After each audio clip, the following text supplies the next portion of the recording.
Hello, hello, everyone. Welcome to Auntie Derek's Daytime Tea, where we discuss the latest celebrity tea in the news. And we do it live every weekday at 12:30 p.m. Eastern Standard Time on Chatmosa. I'm your host, Auntie Derek, and today is Wednesday, February 4th. So with me on the mic, I have some fabulous co-hosts. I have my Icy Chili, my Libra Queen, my Gorgeous Moon, and my Jamaican Queen. Hey, ladies. What's up? Hey, good morning.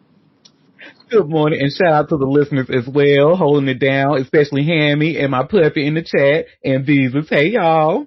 And like I said, for the month of February, we're going to be honoring some amazing black people for Black History Month. So we're going to be doing some highlights.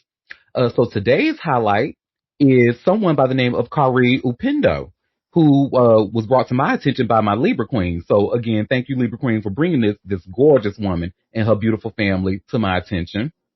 And I'm sharing her website, upendoestates.com. And let me share my screen, and I hope I'm saying her name right. Is it pronounced Upendo?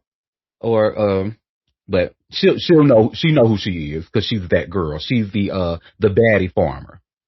And let me share my screen so that way you can see this. So here she is here. So, and it says, Kari Upendo is the visionary behind Upendo Estates, a sanctuary of sustainability, creativity, and education nestled in the heart of Georgia. After moving 900 miles from Wisconsin, she embarked on a journey to cultivate a self-sustaining lifestyle, healing through the land while teaching her children and community the power of self-resilience.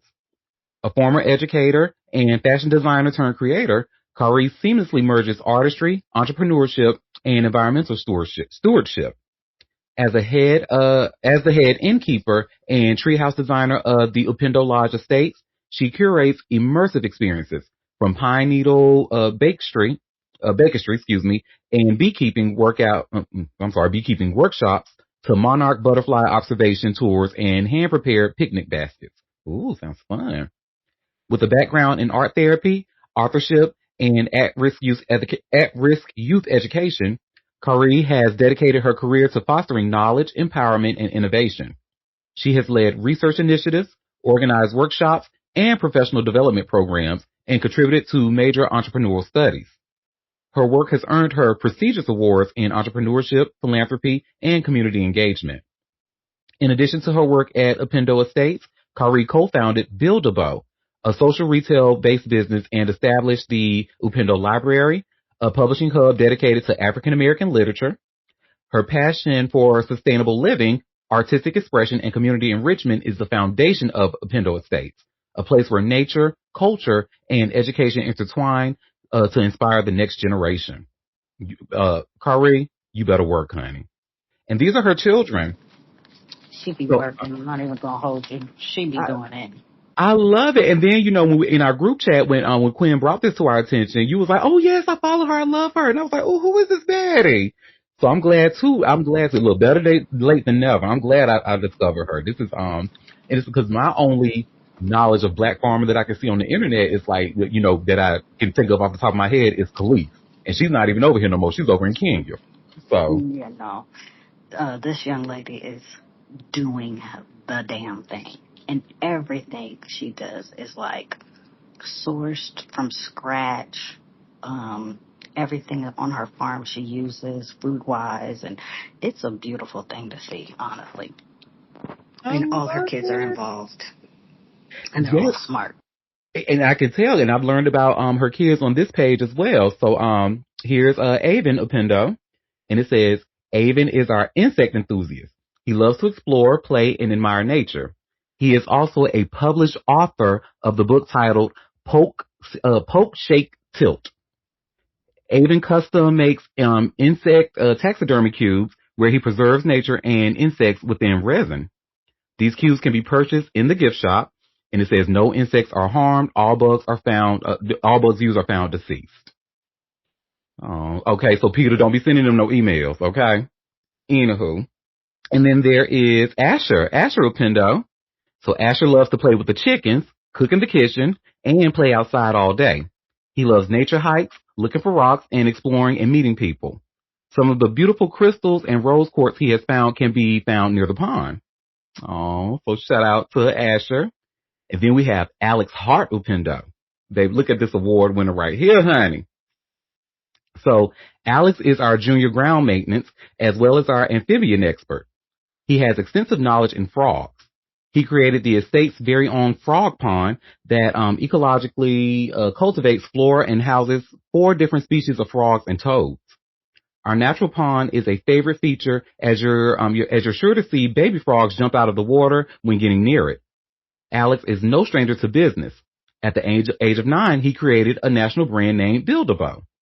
He is a published author, Emmy Award winner, Guinness World Record title holder, among several other prestigious awards. Alex is an advocate for mental health awareness and humanitarian. And to learn more about him, you can check out his website at buildabowbyalex.com or search him on Google. And lastly, we have Solea Upendo. So Solea is the farm's princess. She packs each bag of magic beans with a trinket and helps collect eggs. And she's the roughest, toughest egg collector. So shout out to Solea. She's so cute. I She is love a it. cutie. I love it. She is and she be packing them eggs too, child. It's funny. I watch them. It's cute. It's I'm very going to cute. start watching them. So again, thank you. So shout out to the Libra Queen for bringing her to my attention, and shout out to Kari. You continue to be great, baby. You and your babies. Mm-hmm. All right. So now I think we had enough classic for one day, honey. We can now get ratchet, honey. Let's go ahead and jump right into the tea. Tea time. Well, yes. Well, unfortunately, our first piece of tea, honey, it is about Savannah Guthrie's mom, and just some updates. I just can't imagine like what she's going through. And this is something strange here. So this news broke yesterday. And you see where it says here, by way of TMZ, alleged ransom note for Nancy Guthrie kidnapping demands millions in Bitcoin. So I'm going to share my screen, and Harvey and Charles were talking about this. That ransom note, I believe, to my knowledge, was sent to TMZ, if I'm understanding correctly, and it details certain things in there and about the mom's home that they know that this is serious, and the Bitcoin address that they gave was they confirmed it was a real one. So let's see. Well, mm-hmm. Go ahead, gorgeous. No, I was going to say this morning they were talking about how they think it's the brother-in-law, her sister's husband. Yep. What? Yep. And I got some tea on that too, girl. So that's going to be our next piece of tea about this. I figured it was somebody in the family because this is just too weird. Mm-hmm. Ooh, honey. Ugh. And this is weird altogether. So let's see what Harvey and Charles has to say. So we got something in our email that looks like it's written like a ransom note for Savannah Guthrie's mother. Specifically. And they're very certain amounts of money, very specific. Bitcoin. And also they say at the bottom, there are certain things they're saying about what she was wearing and damage to the house. That they're clearly saying to verify that it's us. We know what we're talking about here. So we've contacted the sheriff's department, and we want to get them this letter. We had a little trouble getting through to the right person, but the person we spoke with is now forwarding this to somebody in the detective bureau.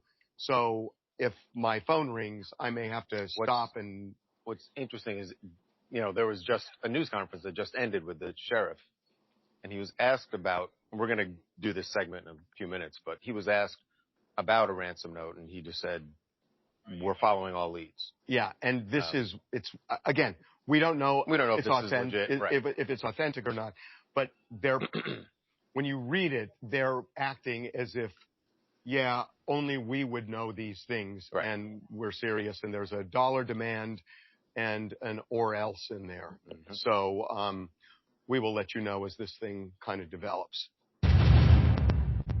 And then there was crazy. And the update says the Pima County Sheriff's Department posted on Twitter that they are aware of reports circulating about the possible ransom note or notes regarding the investigation to Nancy Guthrie. And then they was like, we encourage like anyone to share any other tips with that QR code that they have. They put that on their Twitter.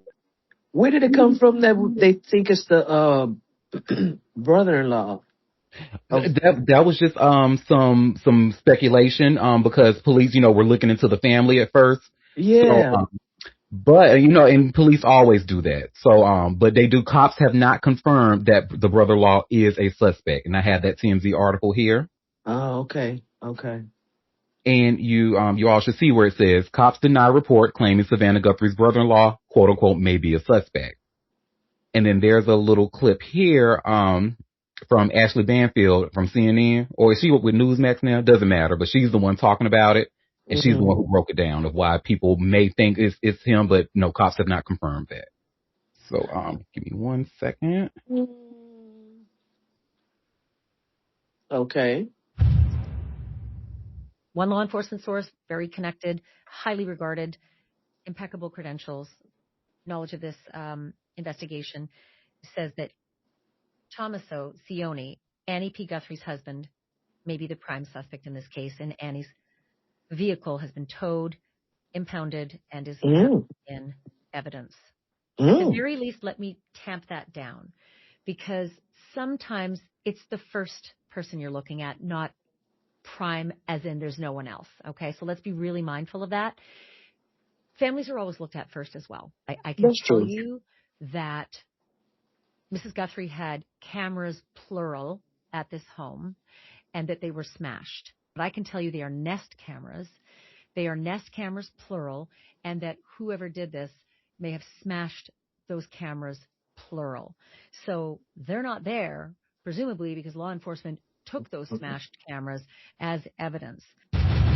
Yeah, they knew where the cameras were. This is pointing to someone that knew about the inner workings of her home. Mm-hmm. So this sort of does point to maybe a family member, which would be so diabolical. He better be in jail if it's true, because the way I would murk his ass. Oh, listen, okay. Allegedly. But there is an update. It says no suspects have been identified in the ongoing investigation into the disappearance of Nancy Guthrie. The Pima County Sheriff's Department said Wednesday morning. Of The course. department tells TMZ, we have not identified a suspect or person of interest in this case. Detectives continue to speak with anyone who may have had contact with Mrs. Guthrie. We are also awaiting additional forensic results. They add, we are not confirming the car being seized. We are unsure where that reporter is getting that information.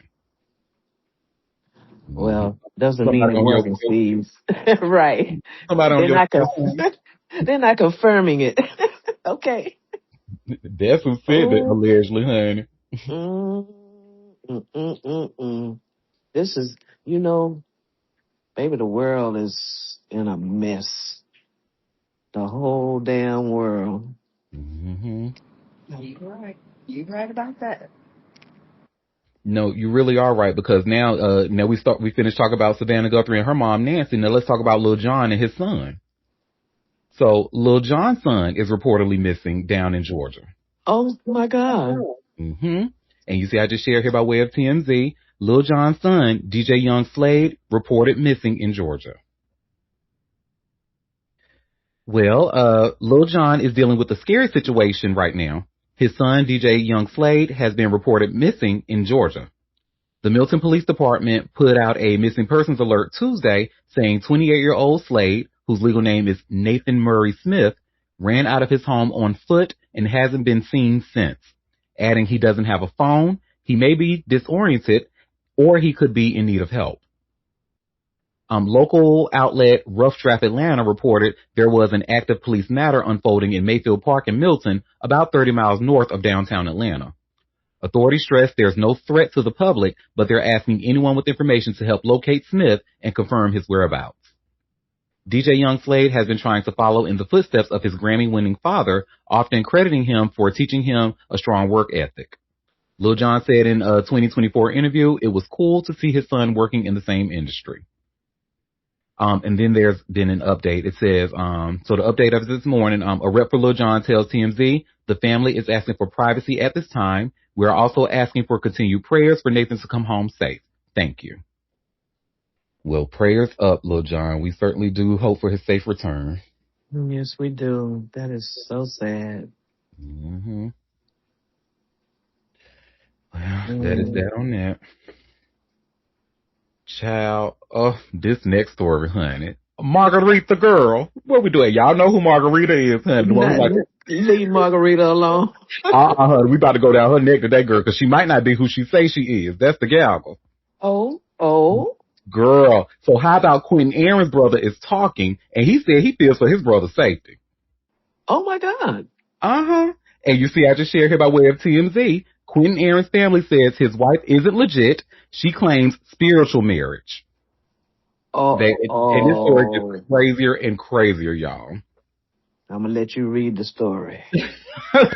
So Quentin Aaron's recovering in the hospital from a spinal stroke, but his family says the woman who is by his side and making medical decisions for him is fibbing about being his wife, though she begs to differ. The actor's brother, Jared Aaron, tells TMZ the woman claiming to be his wife, Margarita Aaron, is actually married to another man.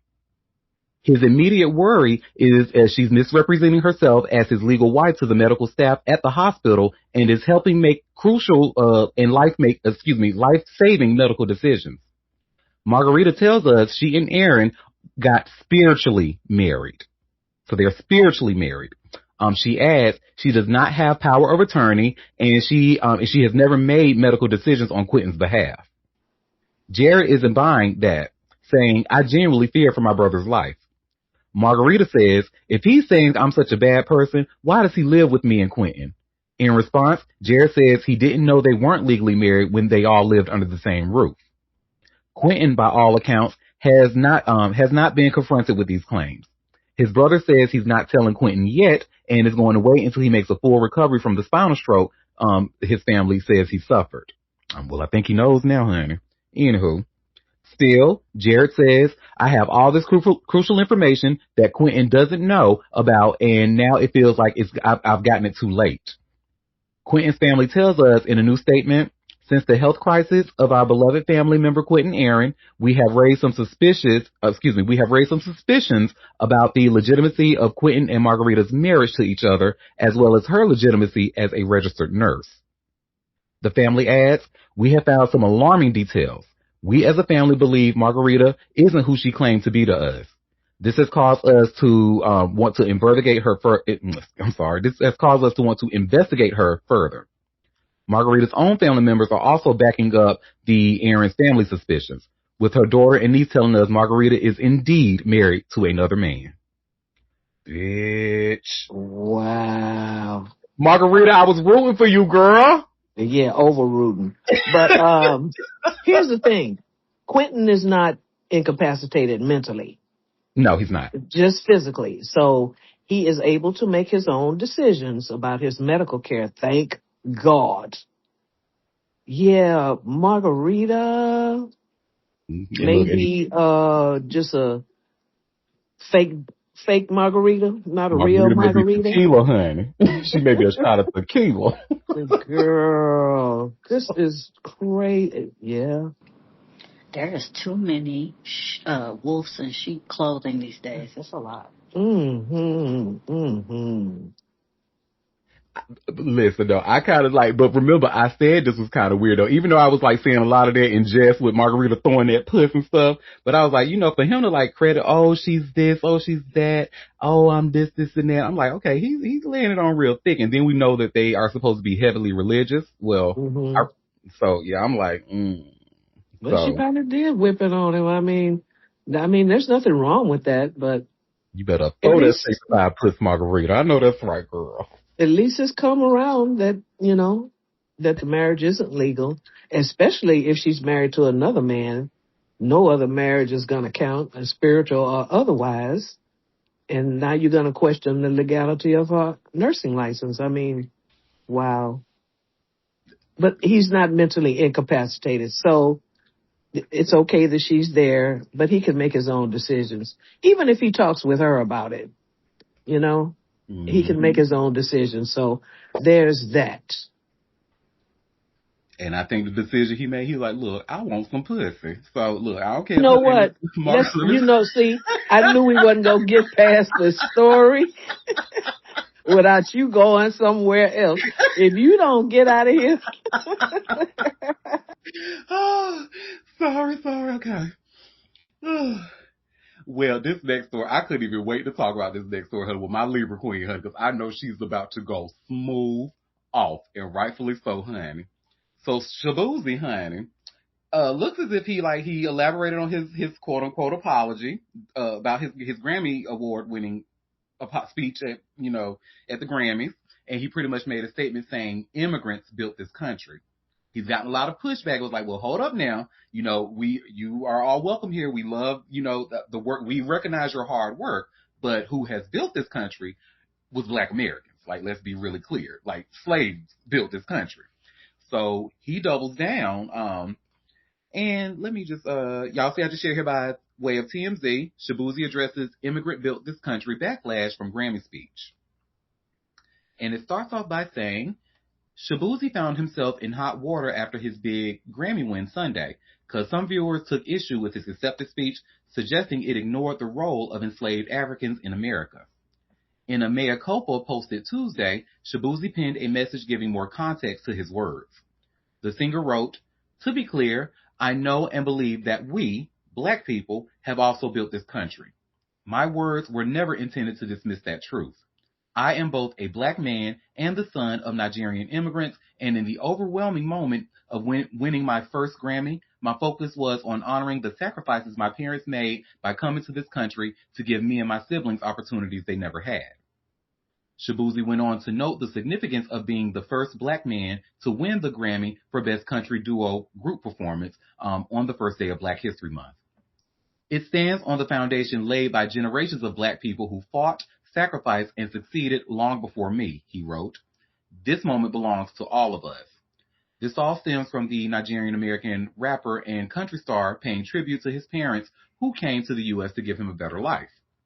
After winning the Grammy for A Man, which features Jelly Roll, Shabuzi dedicated the accomplishment to the children of immigrants and to those who came to this country in search of a better opportunity to be a part of a nation that promised freedom for all and equal opportunity to everyone willing to work for it.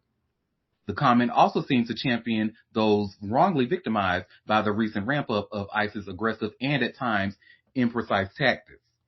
But some took issue with this statement.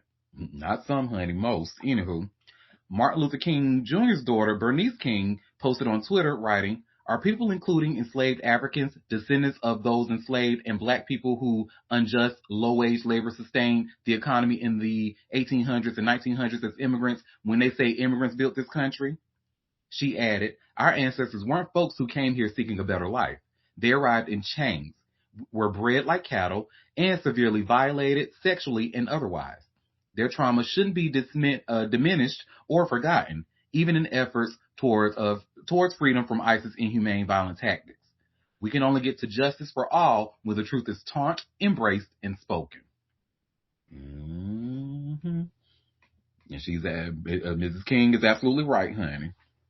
So, yeah, that's that on that, honey. He pretty much said, said pretty much the exact same thing he said, but with a lot more words, and which was pretty much a whole bunch of nothing. Shabuzi. So, anyway, and I told y'all I didn't want to listen to that kind of music to begin with. Y'all tried to, because when Beyonce did her, let me tell you something. I'm so glad that damn era is over with. I want y'all to throw them cowboy hats away, honey. Throw them away. Wait a minute now. I'm sorry. Throw them away. Wait a motherfucking minute now. That era got on my nerves, honey. I let You're y'all doing too much. You're doing too much.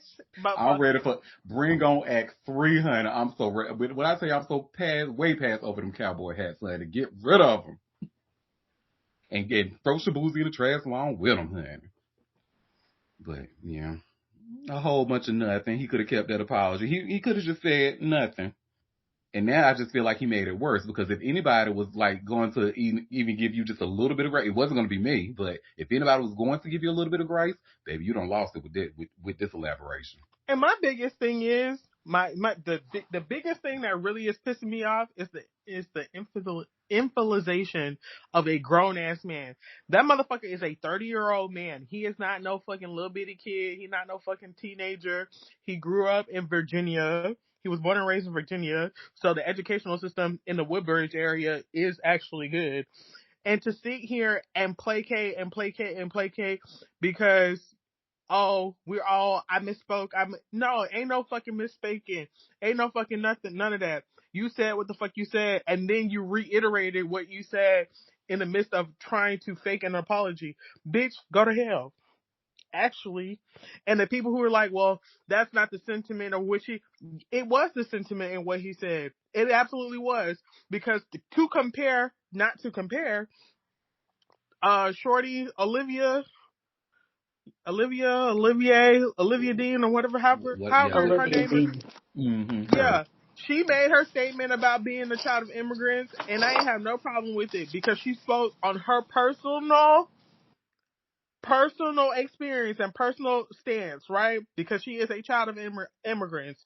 But to sit here and add erasure to people who are the reason why you're here, you have the ability to come here, that your parents had the ability to come here, bitch, on my mama, on my motherfucking hood, on my fucking 7 generations of ancestors, plus talking about immigrants built this country, when literally the first slave that I can get to in my family is my grandfather? Oh no, honey. Oh no, you have me fucked up, and I don't care what nobody say. There was people dragging me talking about, oh, you know, you shouldn't be this way and that way or whatever, because I was talking about it on social media. No, I stand on motherfucking business, because the point in case is, here you are, you're disrespecting people, and people are fucking telling you that you're fucking wrong, and you are too big in your motherfucking britches while you are cosplaying as somebody, while you're benefiting in a space that was made by black people, by black American people, because well, he's black American too. No, he's not. By ethnically black American people, by people of American chattel slavery, and you're literally basically giving us your ass kiss. Bitch, I hope you never get another Grammy. People, oh, cry harder. One thing about it, two things for sure. One thing about it, two things for sure. When you do clownery, when you do motherfucking clownery, and I do not wish him well at all. Do not wish him well. Keep over there tip tapping and fucking gyrating and fucking shucking and jiving for them white crackers who don't give a fuck about you. Picking on your name. Hello. Mm-hmm.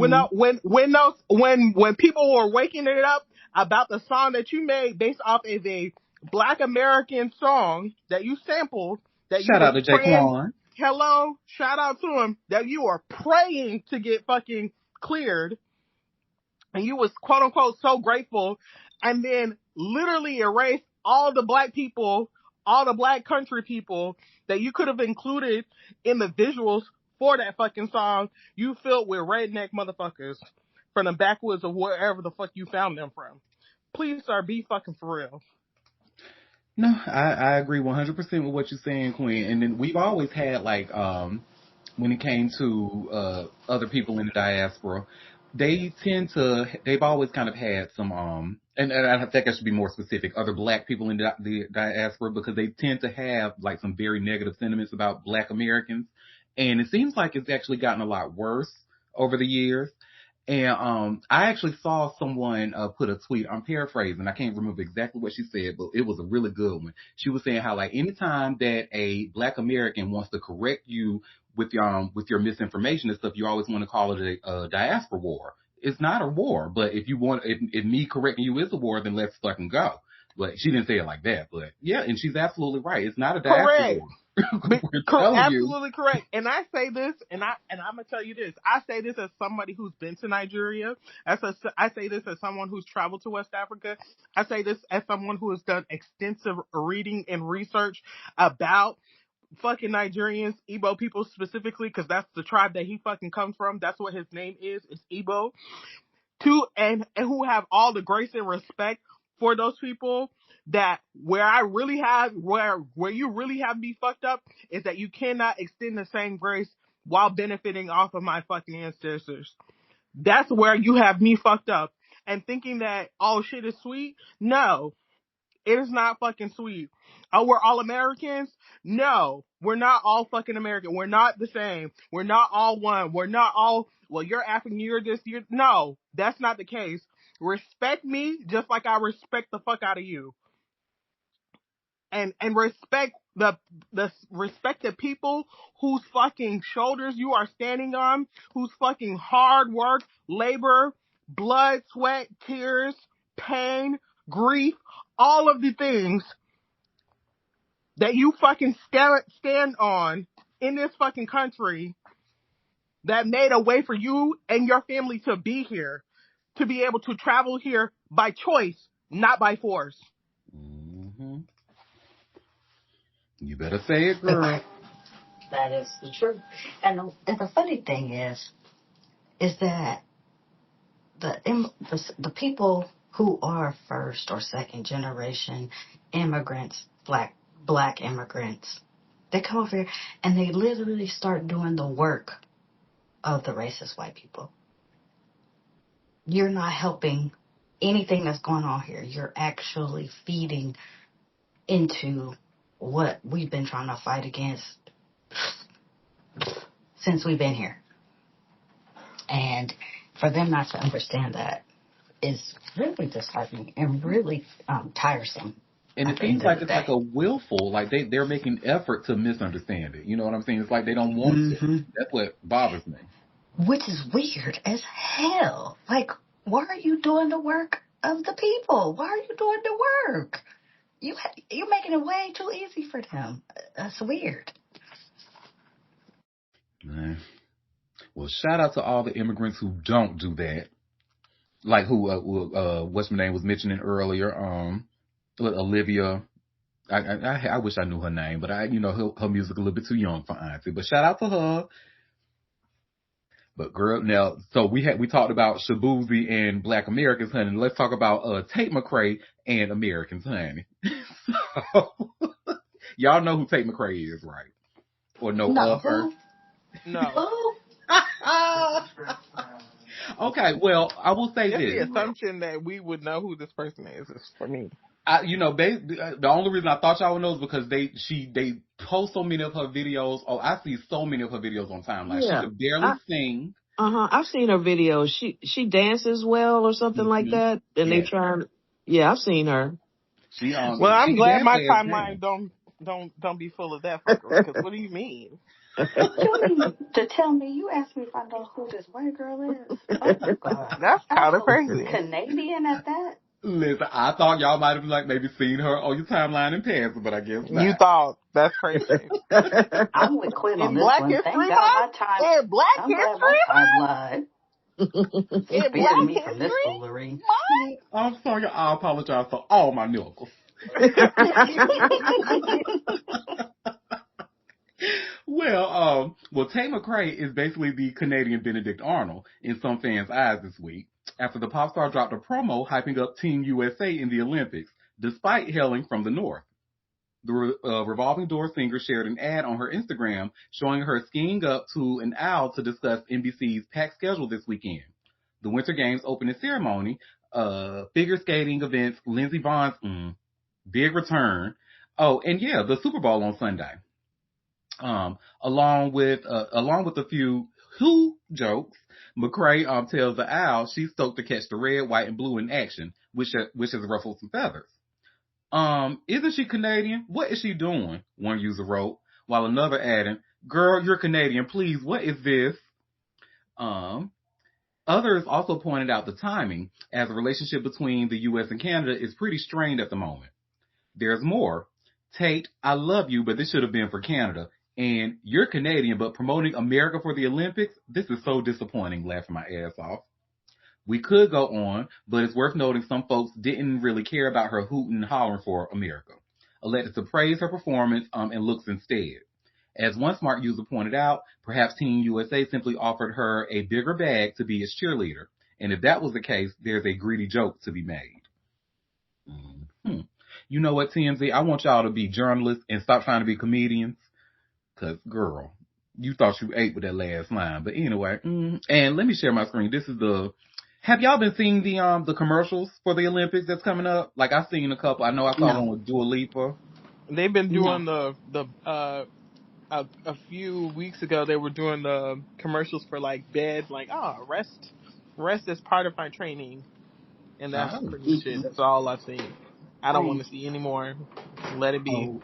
Okay, well, this is one more, I promise, and this is the last one. One more. And this is the one that they're talking about with Tay.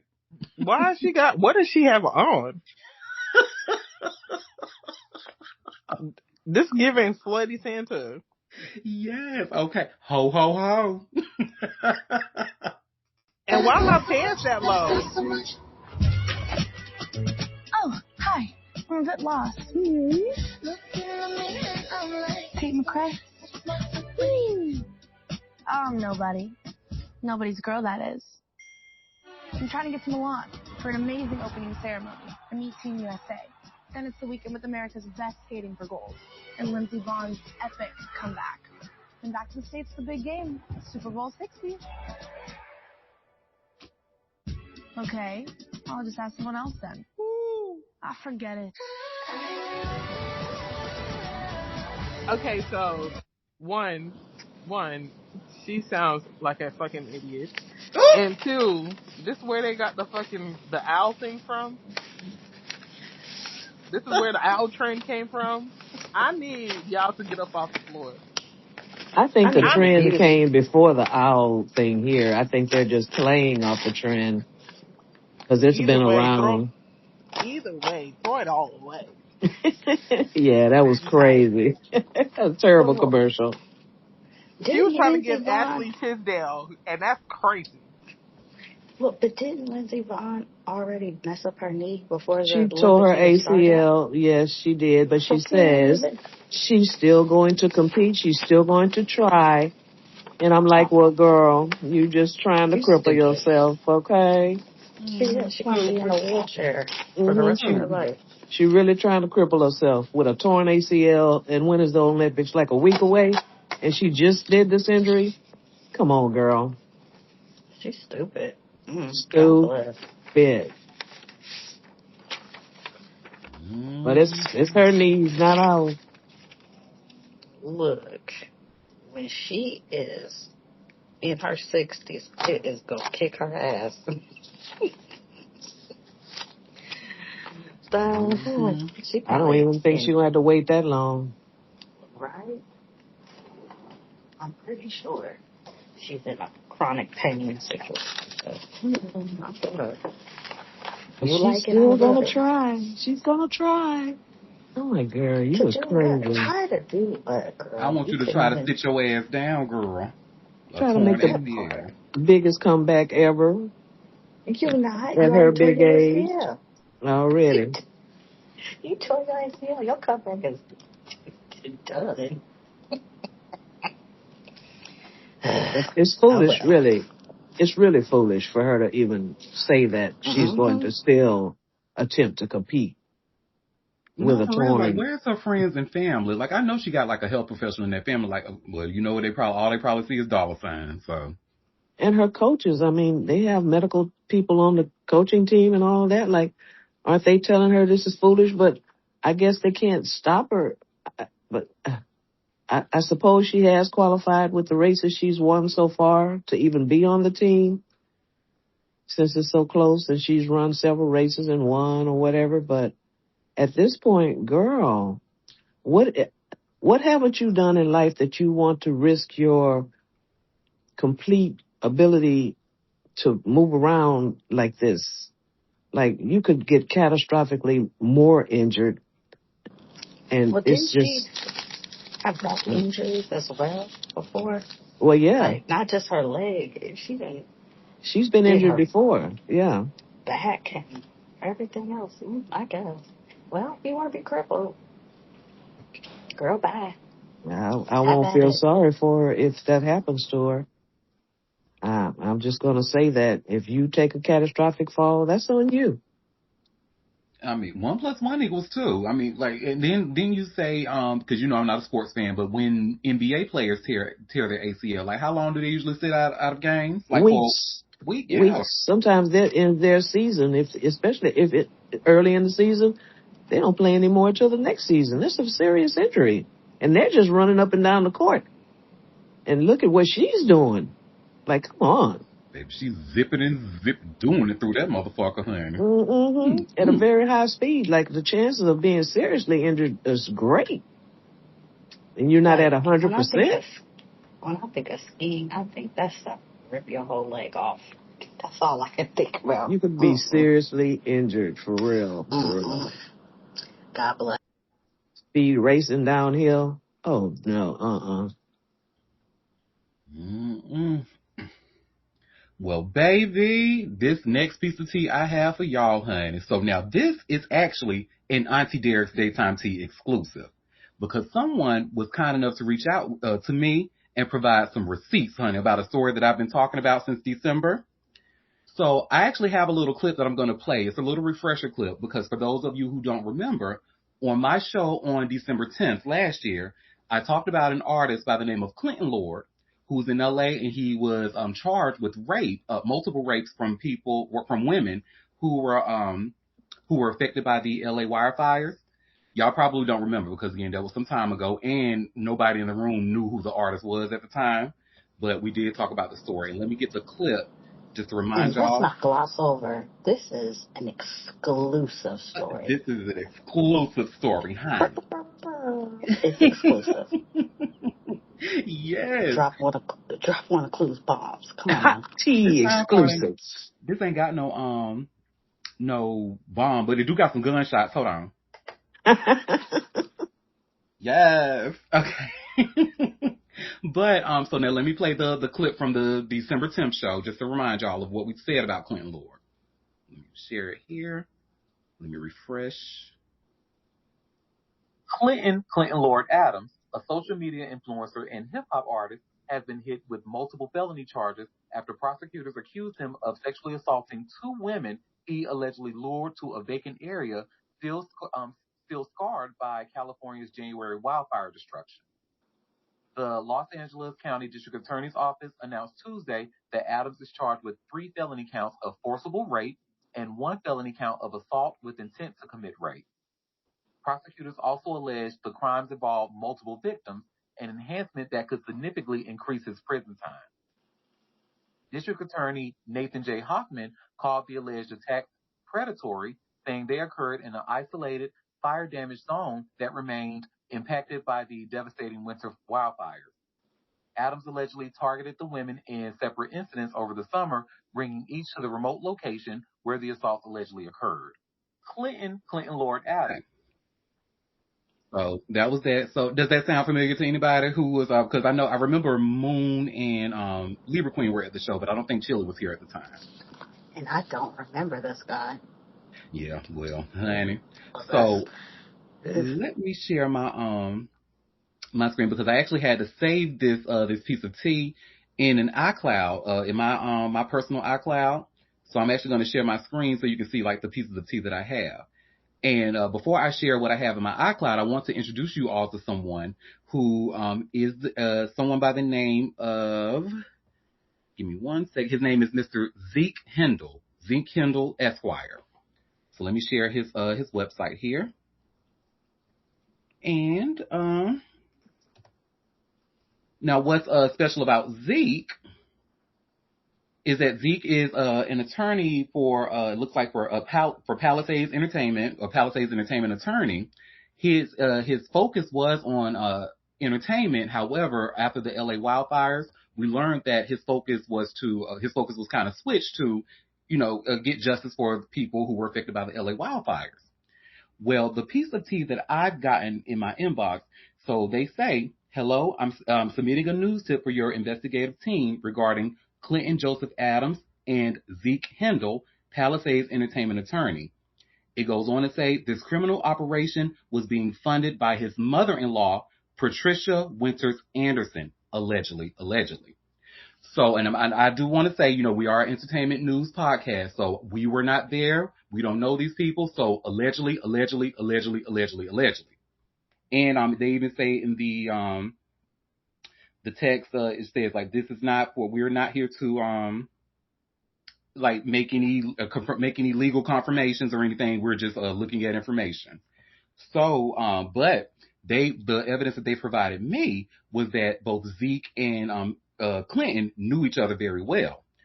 Zeke was actually they're suspecting that the house that Zeke was in, which belongs the house that Clinton was in during this time in the summer, belonged to Zeke, and Zeke was aware that of what was going on in there. So he allegedly sexually assaulted those girls in Zeke's house. One piece of tea I have, let me get it here. Da, da, da, da, da, da. Well, first, I think I should show you all the FaceTime. So just to see them, I have a screenshot of Zeke and Clinton FaceTiming each other. Let me share my screen so we can all see that. And if it's small, I apologize. You may have to zoom in. Okay, but do you all see that here? So this is that's Zeke Hindle there having a nice FaceTime call with Clinton Lord Adams. Let me get up out of this one. There's a text here. Let me. Oh, no, this is not the one I wanted to see. Or maybe it is the one I wanted to show. Sorry. Oh, yes, it is. I'm sorry. So Zeke, so this is from a group chat. And Zeke actually sends this, along with Clinton in the chat. We have to be careful, bro, with the sounds at the properties. He acts like Clinton makes a joke like, what black man owns horses? Someone says of Samuel L. Jackson. I guess that's an inside joke. Zeke goes on, nothing bad, but it could just make it hard to use the properties because I know how people around here and Pat and Ash gets, and I want us to have those perks by being respectful. Someone says Zeke and Clint are the loudest ones in the house. There was I'm trying to find that screenshot. Maybe I didn't save it in the iCloud, but it was pretty much a text saying that, hey guys, please quiet down. I've gotten complaints of the noise in the at the property. So please, I know you like to have fun, but please, quiet down. Clinton responds, I'm the only one here. So what was all that noise, honey? Was it a woman screaming in agony or allegedly? We don't know. So it goes on. What else I wanted to show you all? Oh, so this actually confirms the timeline because we learned that this happened around the summer. This is a screenshot from a text here. Zeke asking Clinton, do you have a driver's license? I was wondering if you can drive my car out to this service place by this person and drop it off and then get a ride back with another person or that other person on their way to come back home, back to the home office and for work and be back to the home office around noon or so today. So we know. And then I didn't clip those because, I didn't want to share those, but this is a group chat amongst men. So you can imagine there were lots of photos of naked women they were sharing with each other and stuff. This is very interesting here. This is the piece of tea I wanted to show y'all, honey. Zeke sends a text. Love you, motherfucker. Are you guys coming back tomorrow?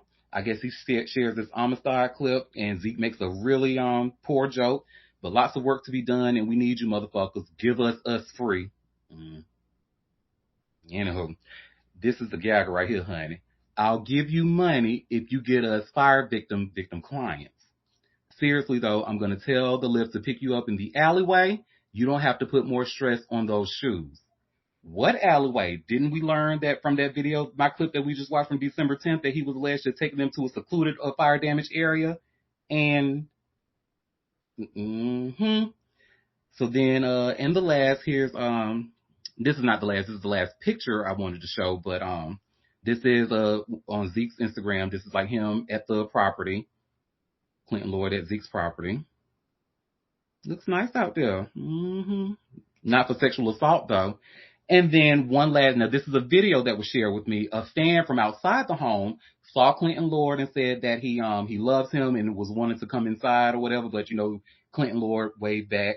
And let me pull that. I might have to, for this one, I may have to share my whole window. So give me 1 second.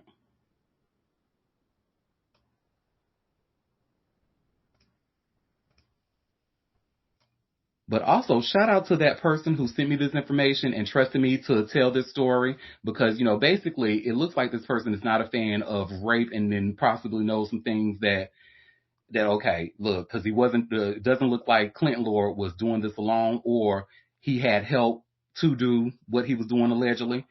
So, and let me just, I'm getting that video for y'all. Sorry. Let me open it here.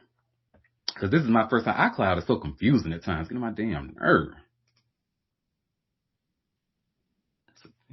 Okay.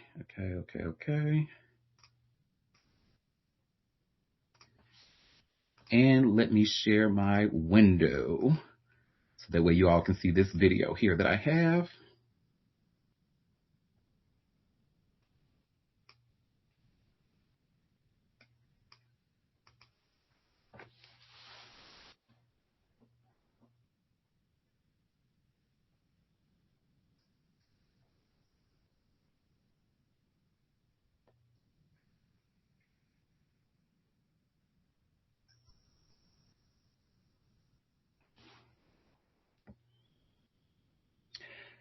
So there you have it, y'all. Allegedly.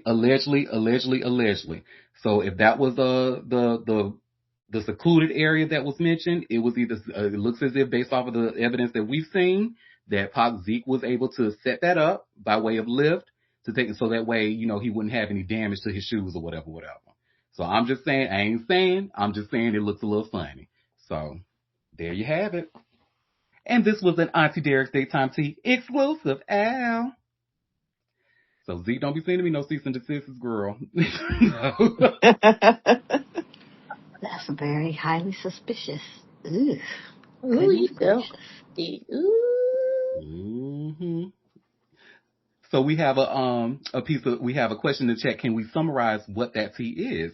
So yes, the tea is that Clinton Lord allegedly had help from entertainment lawyer Zeke Kendall to sexually assault those girls. Allegedly. Because Clinton used Zeke's home often, especially during that summer when those crimes happened. So, weird there.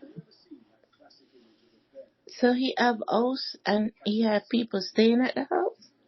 Mm-hmm. And Clinton Lord was one of them. And one text showed that he was actually staying there alone. Are they a couple? No, he ain't no couple. He ain't got no girlfriend. He like to rape people allegedly. No, man, talk the attorney and the guy. Oh, so no, they're not an attorney. He's an entertainment lawyer. So maybe they were a client. Maybe they had a professional relationship at first, from what I understand. Yeah, and we have a comment saying Zeke is married. Mm-hmm. He might have been house sitting if he was there alone, just looking out for the property and, like that. Possibly, yep. Oh, okay. Because I was confused. I was like, but then I forgot German white people do that. Yes, and it's possible that he was house sitting, and it is possible that Zeke did not know about any of this going on, but based off of the text that I've seen, I don't know how he don't know, especially, it's looking like it looked like they were talking in code, maybe an inside language between them all, but I hope not, but I'm just saying, and they are asking, I know the last thing I read about Clinton Lord is that they were asking if more victims were affected by this, then please come forward, because right now they have 2 confirmed so far. So they're looking for more victims. So there you have it. This next piece of tea I have, girl, let's talk about another violent rapist, honey. Mystikal. Oh, girl. Well, I have this article here from All Hip Hop. And you all should see where it says Mystikal trial secrecy. Judge orders media silence before March trial. So this means we're not going to know shit on Auntie Derek's Daytime Tea. Unless somebody, is nice enough to send me a nice, cute little inbox message. I'm just saying. Anyway. But Mystikal faces his biggest legal battle yet.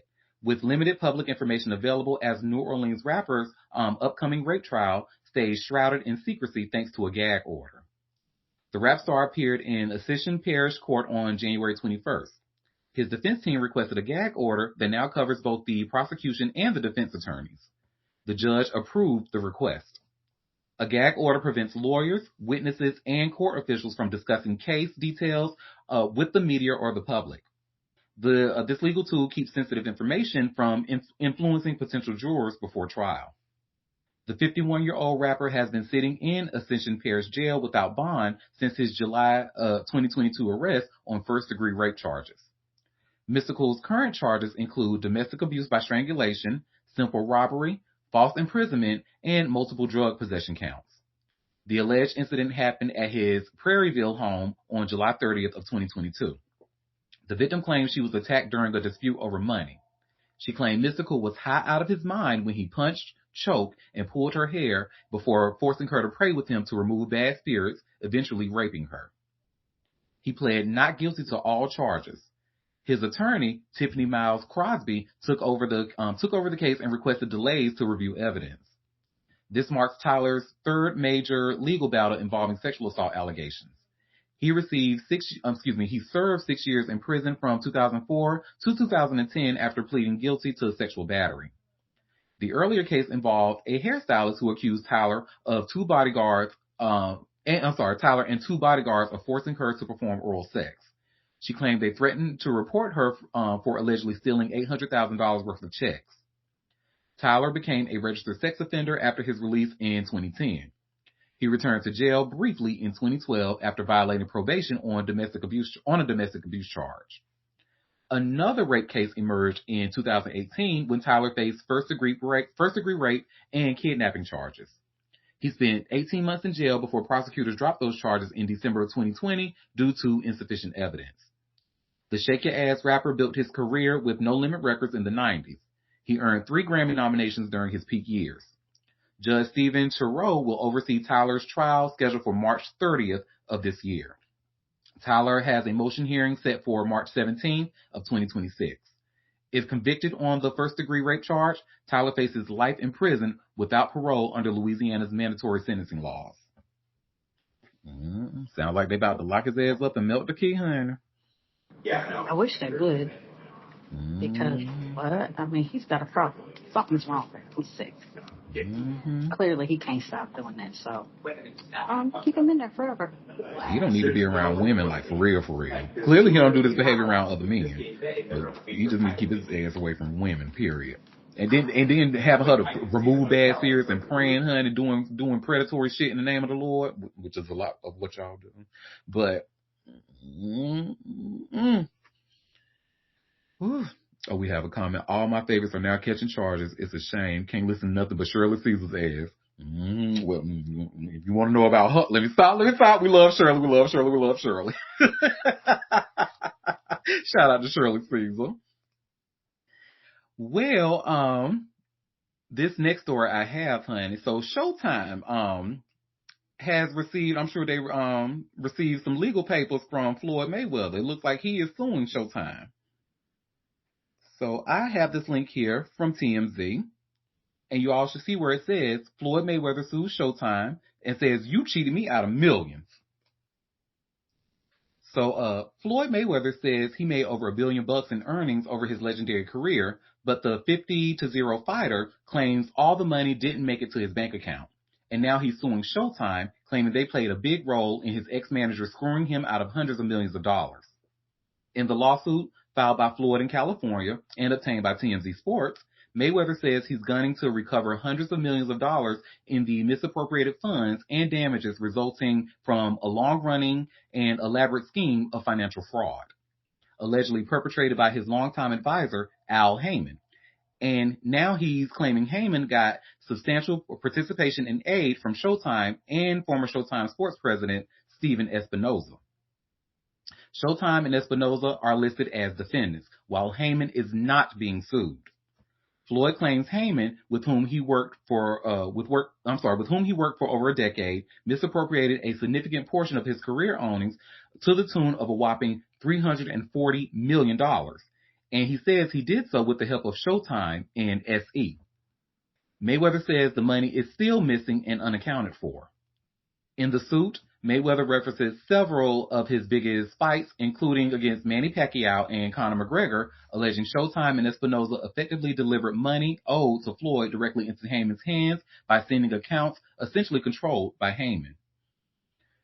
Years later, after the undefeated boxer switched managers and his new team asked to see Showtime's books, which Floyd claims the network told him were lost in a flood or weren't accessible. Mayweather is suing Showtime and Espinoza for aiding and abetting breach of fiduciary duty, civil conspiracy to commit fraud, conversion, and unjust enrichment. In addition to the $340 million, Mayweather is also seeking punitive damages. Reach for comment, Mayweather's attorney, Bobby Samini, predicted victory, saying Floyd is one of boxing's biggest pay-per-view draws. He generated hundreds of millions of dollars in revenue for Showtime. Mr. Mayweather now takes this fight to the courtroom to recover what he's rightfully earned. Retiring undefeated at 50-0, Mr. Mayweather will go the distance in the courtroom just as he has in the ring.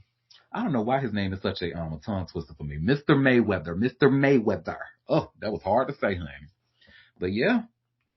And see, I would have been like, cause usually like, when it be on some bullshit, usually Floyd Mayweather be at the scene, but when it comes to his money, I don't think he play about that money. Like, he is very serious about that money on, honey. And the fact that he said new management accessed Showtime's books and they said it was lost in the flood. Y'all don't have it back up. Ain't nobody using digital no more. Like, huh? And it's not saved in the cloud nowhere. Like, okay. But you know who didn't waste no time, honey, picking on this lawsuit, honey. My man, honey. you know he had to poke fun. And I'm sharing this link from Hot New Hip Hop. And you see where it says 50 Cent roasts Floyd Mayweather's reading skills after Showtime lawsuit. And we won't talk too much about this story. I'm just going to share the Instagram post that his ass made about Floyd Mayweather in this lawsuit. And this is the picture he posted. Floyd Mayweather sued Showtime saying, "You cheated me out of millions." The TMZ link we just read. And 50's caption, "Oh no, don't cry now, champ. They beat you out of $320 million, you dumbass nigga. I told you to let me read the contracts. Now lace up. You gotta look good fighting Mike. Then maybe we can get Bud to beat your ass for some big money." And then of course he tagged his cognac brand. Okay, girl. Your friend love to jab. Well, yes he does. I'm sorry, but you like that corny dude. Yes, That's so I love corny. him. Okay. He's corny. Look, I don't know. This might be dragging down the brand. Mm-hmm. Sure is. Now we understand all them damn bullet holes. You run his damn mouth. I'm telling you, you see how he bought out the first 50 row, like the front row of Ja Rule concert. Mm-hmm. It's just, he need to do better. I'm agreeing with Moon. He gonna drag down the brand, Auntie. Mm-mm. Well, he's very corny, but when it comes to cancer men, a lot of them, you know what? Let me not even say that out loud. Well, anyway, so this next story, shout out to Chill for bringing this to my attention, because it is a sports ball related story. Y'all know I don't know this shit, but this is some good tea right here. I do remember seeing this video of DK Metcalf, dragging that fan that had that blue hair out the stands, looked like he grabbed his hair or whatever. Well, you all should see I just shared here by way of TMZ. Lion fan sues DK Metcalf and the Steelers for $100 million over a sideline clash. And he's not just going after Metcalf and the Steelers, he's going after Shannon Sharp and Chad Johnson too. So, a Detroit Lions fan is going scorched earth in court after his viral sideline clash with Steelers star DK Metcalf, and he's swinging for a massive payday. Michigan man Ryan Kennedy filed a lawsuit in Wayne County Court on Tuesday demanding a jaw-dropping $100 million over a December 21st dust-up with Metcalf at Ford Field that blew up across the internet. Kennedy is now turning to the courts, going after Metcalf, the Pittsburgh Steelers, ex-NFL wideout Chad Johnson, Shannon Sharp's Shay Media, and more, claiming they spread what he calls defamatory and life-altering claims about him after the incident. The suit includes 9 total counts, including defamation, claims aimed at Metcalf, Johnson, and Sharp's company. The drama dates back to the Lions versus Steelers game when Metcalf appeared to take a swing at Kennedy during the second quarter. an incident that ultimately earned the wide receiver a 2-game NFL suspension. Things escalated the next day when Johnson claimed on the Nightcap podcast that Metcalf told him Kennedy hurled racial slurs at him, including the N-word, and made a derogatory comment about his mother. Kennedy has strongly denied those accusations from the jump and is doubling down in his lawsuit, calling the claims completely false and reckless. Attorney John Marco, who represents Kennedy, tells TMZ Sports, the N-word is the most offensive and inflammatory racial slur in the English language. No other word expresses so much hatred and bigotry. Falsely accusing someone of using that word hurts not only the person falsely accused, but hurts every victim of racial hatred and bigotry. In legal docs, Kennedy alleges Metcalf fed Johnson bad information that sparked the viral narrative, which he says torpedoed his reputation. He's also suing Metcalf for assault and battery, while saying the Steelers are legally responsible for his conduct. Kennedy isn't stopping there either. He's also targeting Ford Field, claiming stadium officials failed to provide proper barriers or security measures to prevent players from reaching into the stands and getting physical with fans. Along with the massive damages he's seeking in the suit, Kennedy wants the defendants to issue a full public retraction and correction of the defamatory statements. Mm. So who y'all gonna believe? 2 black men or a lion? Let me stop. But I mean, I don't know. Like something like that. I feel like when it comes to a well-played black man like that at a sports game, and keep in mind, take what I'm saying with a grain of salt, because y'all know I don't watch sports ball. That shit be on the TV watching me. But from what I see, it looks like these, especially somebody that's been playing as long as he have, like it has to take a lot for a fan to get under a player's skin. And I feel like the N-word and talk about somebody's mama is one of the easiest ways to do that. So now Mr. Kennedy says he did not say that. We were not there. So, but I'm just like, I know being black in America, that's one thing that will make me reach into my purse. So, hey, go ahead, Jamaican Queen. But as a professional, though, you have to. No, you're gonna get slapped. Talking about my mama. And Yeah, the N but word, you getting slapped. yeah, but we don't know. And if something happened as a professional in that thing, you gotta rise above it. And what you do is you go to the people them and have them banned from the stadium. There's other ways of doing it than put your hands on people. I'm not gonna, my mama ain't no hoe. I mean, I am, but she wasn't. So, I mean, you gotta just know when to rise above the stuff. You can't let people push you up, because look at this. All of this could have been avoided. And you gotta, especially when you have all that money, Moon, you gotta watch what you're saying and watch what you do, because there's people out there like him, getting ready to push the button so they can get paid. And you were, You know what? And I'm work. rich, and that's why I have a lawyer. But you getting slapped. I'm not changing my stance on this. You talk about my mama, you say something like that, then I'm gonna show you. And that's that on that. Now, you probably should rise above, like Marcia said. But I cannot. You want to talk about mamas. You want to talk about mamas.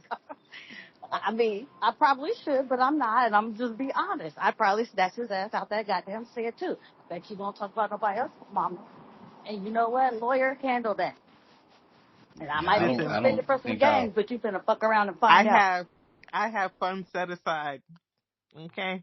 I have particular funds set aside for when and if I ever get tried. God is so good, because never in my life have I been tried like the things that be happening on social media and people be posting it. I just know that I'm blessed and highly favored, and my ancestors be doing their motherfucking job by protecting me, because baby, I keep motherfucking money set aside. I got cards set aside. I got a whole lot ready in the cut for a bitch to try me. Cause what the fuck do you mean? You want to talk about mamas? All right. Mm-hmm. All right, bitch. And we have a comment in the chat saying talking about mamas is an automatic throat chop in every profession. Mm-hmm. See, I'm just saying. I'm just Uh, saying. I'm not I gonna know we want to rise above and be I'm not gonna better. No. for my anger like that. Mm-mm. Rise above. I'm Baby, gonna no. catch you outside. I'm, There's no hey, witnessing. listen, oh, damn, we don't really like him, but what Nelly said, drop down and get your ego on? Yeah, I'm be dropping down all right. The only thing I want to see rising, honey, is some biscuits in the oven, honey. I ain't rising above nothing. I don't think I'm gonna ever get like to that point to where Be the I'm gonna let bigger somebody person, right to bitch, disrespect my mama never. in my face. Oh no, you got it fucked up. I'm telling you, Be I'd the have snatched big, his ass right off that damn bleacher like he was doing. I would have snatched his ass right off the motherfucking bleacher. Now, whose mama was that? Say it to my face. Look, we have a comment. Do the apology tour, cry some white tears, learn from your experience, realize how wrong it was, and then move on. He said, "Look," and then a comment. I am the bigger person. I don't want to have to prove it. I know that's right. Bigger and better. Okay. Well, that is that on that, honey. Well, Well, that man is gonna be going to the bank laughing with a check. I don't think so, especially with when he's talking about coming for the NFL, saying they should provide barriers where the players can come. You shouldn't be running your fucking mouth so for one to come over there and attack you, because that doesn't happen at all games. It's the fans that be violent towards each other, not the players. Right. And then NFL took action. They suspended him for 2 games. So Yeah. Hey, and I'll sit down. Let me tell you, no and money, that all motherfucker money. needs to be banned from the stadiums. Yeah, They really need I'm to start sorry. doing. Talk about, let me tell you, I'm fucking you up about my mama. Like, I'm sorry. That's just the way the rules are. Period. That's the way the cookie crumbles. oh, honey. Well, Because, speaking see, of a these crumbling people, cookie, I'm sorry. I just had to get on. Let me just, one more thing, because people think they can just disrespect you and say anything just because you're a player. They do. Or, you know, and they say all that racist shit and all that kind of, no, you're going to learn today, bitch. You're going to learn today. Okay, now you can go. I'm damn sorry. right. I had to Hey, just Slay let Yeah. that laugh Uncle. a little bit. He really is trying to dig in their wallet because he's suing a whole lot of people. He going for the big payday. But then what's going to happen? Like, how it's going to easily be debunked when another fan come up and say, "Hey, I did hear him say the N word." Well, yeah, it's witnesses. Like, And he did talk about his mama. You know, it can be easily proven by the people sitting around him. mm-hmm. So, Well, he's stupid, and if he gonna say that, and then witnesses and trying to sue somebody. Yeah. Mm. mm-hmm. Well, that's America for you. Child, America, and you know what is America known for, honey? Capitalism. And then you have like white men like Martin Shkreli. Is that how you say his name? That old fuck. Yeah. Mm-hmm. Child, well, you know I got a story about his ass, honey. Yeah. Why is he going after RZA over that Wu-Tang album? And you see, I Uh, just shared here by way of all hip hop. Farmer Bro sues RZA, says he's supposed to own album until he's 120 years old. Listen to this coded language, honey. Own for 100. You know what? Anywho. So Martin Shkreli just threw a legal curveball at the people who bought Wu-Tang Clan's One of a Kind album. The former farmer exec filed a countersuit Monday night in Brooklyn federal court. He's going after Pleaser DAO, the digital art collective that paid $4 million for Once Upon a Time in Shaolin. But he's also targeting Wu-Tang's RZA and producer Silver Rings. Shkreli claims he still owns 50% of the album's copyrights. His argument, the original 2015 contract states that his copyright stake reverts to him in 2103. That's when he'd be 120 years old. The defendants violated his rights when Pleaser DAO paid RZA and Silver Rings $750,000 for that stake. Shkreli's legal team wrote, they say RZA and Silver Rings basically sold a total of 150% of the copyrights. The math doesn't add up if Shkreli really owns half. Pleaser DAO's lawyer, Stephen Cooper, isn't buying it. Mr. Shkreli's approach throughout has been to distract and delay with actions that the court has consistently and strenuously rejected. Cooper said in an email to the Daily Record. These counterclaims will meet the same fate. This whole saga started when Pleaser DAO sued Shkreli in June of 2024. They accused him of keeping copies of the album and live streaming parts of it to his followers. The collective said he violated his 2015 sale contract by doing that.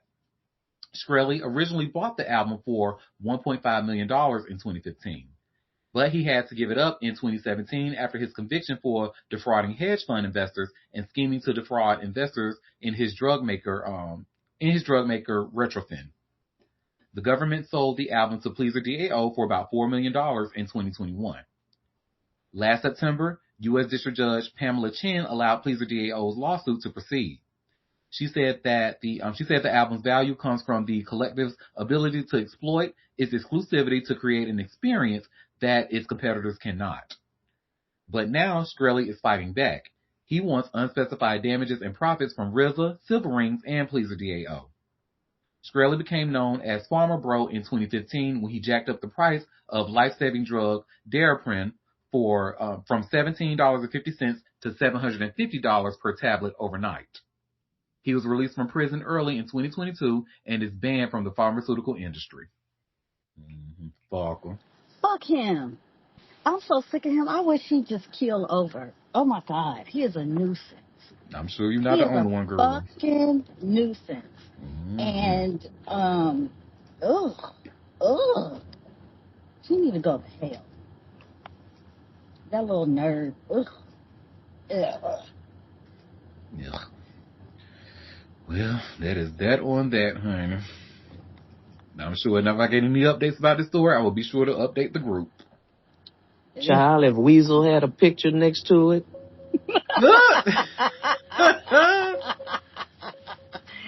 He's so and I'm glad it didn't even show up for me, so thank God. I only see, I think this is RZA. I don't know who this is. Yes, we're okay with looking at RZA, sometimes. But, yeah, we didn't want to see no photo of that weird looking man. He is a weasel. Ooh. Yeah, how you gonna sue about something that you lost? Because white nerdy audacity. Jesus. I mean, if you remember him before, he's such a prick. He is like one of the biggest pricks. Yeah, that pharmaceutical thing he did was diabolical. Oh, hugely diabolical. That is nuts. We have a comment asking, is he still in jail? I don't think so. Let me look. No. You said he got released. He's on Twitter. Ugh. I'm glad I ain't seen his tweets. Ugh. That's very diabolical. Well, y'all, Patrick Mahomes Sr. done got arrested again, y'all. Oh, you are fucking embarrassing. Yeah. God damn. God damn. In Black History Month? Skip. Wow. I swear to God, niggas just don't stop niggering. Come on. Well, the only reason I don't want to skip this story because this is like if you can't put the alcohol down for a little bit, honey, there's a problem. And with you being on probation for DUIs and stuff, the last thing you want to be found. And if you, put the shit in a water bottle if you got my God, this is crazy. Just embarrassing. Well, just embarrassing. You got to be the embarrassing daddy. Just stereotypical bullshit. Oh, piss me off. Well, Patrick Mahomes Sr. was arrested yet again on Tuesday. The Kansas City Chiefs superstar Pops was busted for violation of his probation for DWI sentence after allegedly drinking alcohol.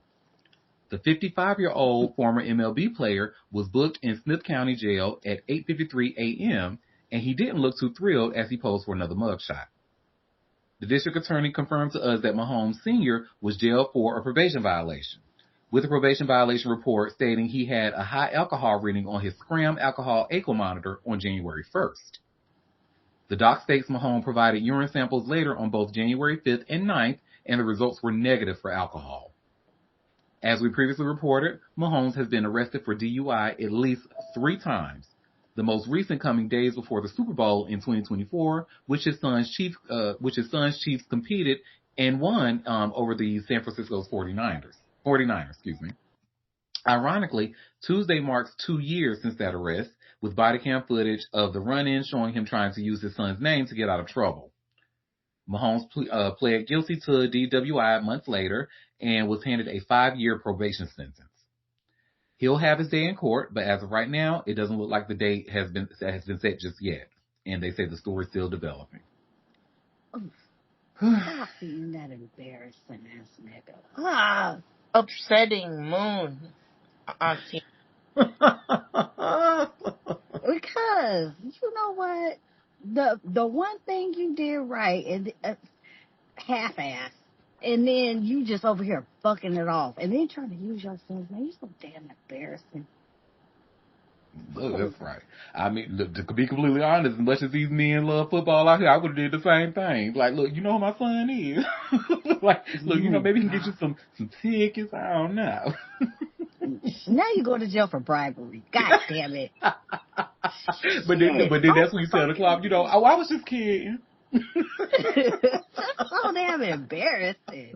Can y'all act right? You can't even luck into a damn NFL child, and then you still want to act a goddamn fool. So damn embarrassing. And, you know, and then it was based on the date, you know, with the ankle monitor reads, it was on January 1st, so he probably had a little bit too much celebrating and bringing in the new year. So, yeah. But you know, when you're on probation, baby, you got to really... You need to be going to them AA meetings. You need to be trying to live your life right so you can enjoy the riches from your son instead of being a dumbass. Who is his son? Patrick Mahomes Jr.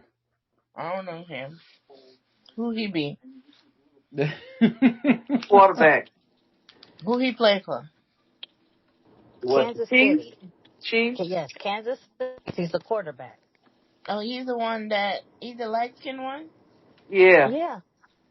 Oh, he's the one they robbed his house? No, I don't remember. I don't think so. I don't remember hearing nothing I don't about think that. Patrick's house got robbed. It was somebody else. But Wait, he's the quarterback.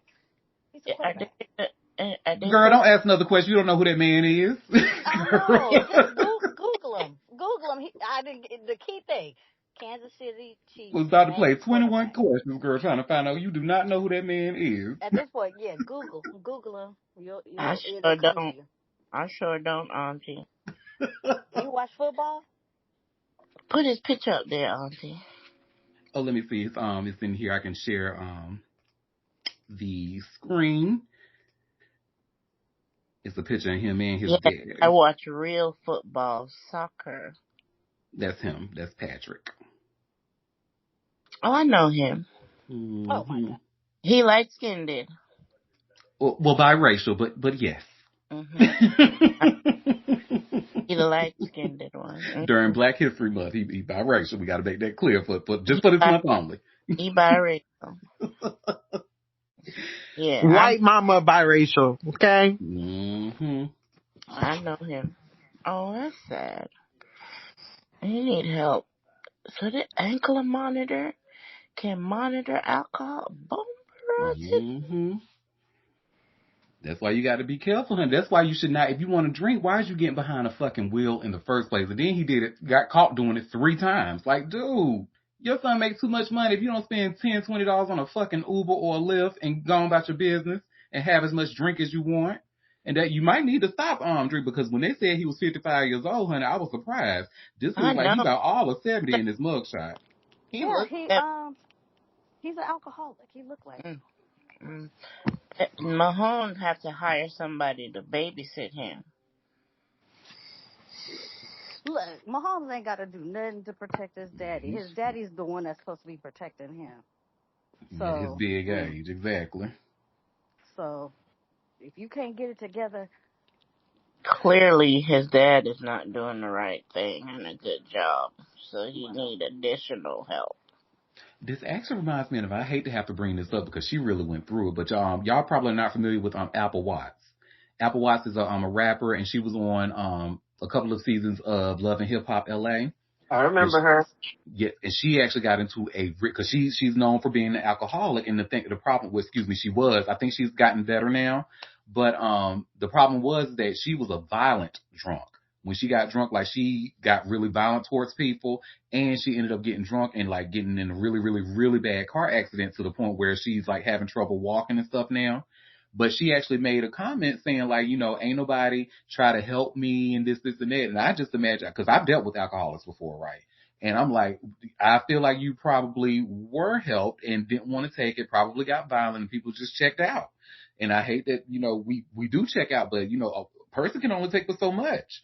So, and especially when you're making the choice to continue to drink and get behind the wheel. She would fight her own damn family. Mm-hmm. I mean, come on now. So, there you go. We have a comment. It's like lottery winners who finally get so much money and they drop the ball and ruin their lives. Mm-hmm. And we have a girl, didn't that girl from North Carolina? It happened with her. She was on a Yonla Fix My Life. I forget her name, but she won the lottery. And, but then after watching the Yonla, because I thought her man was just stupid and she was stupid for protecting him. But no, it kind of looks like the police in that area was fucking with him because they knew that she won all that money. So, but yeah, that's that on that. Oh, I got 3 more stories left. So remember we talked, I can't remember exactly when, maybe it was Friday of last week, but we saw a trailer for, they're getting ready to have that documentary about America's Next Top Model. And I can't wait to see that bad boy. But honey, one of the previous contestants, honey, so she's making some really bold claims, honey. She's saying that, so Lisa D'Amato, by the way. If you don't remember who Lisa is, I believe Lisa competed in, which cycle? Was it cycle 4, maybe cycle 5?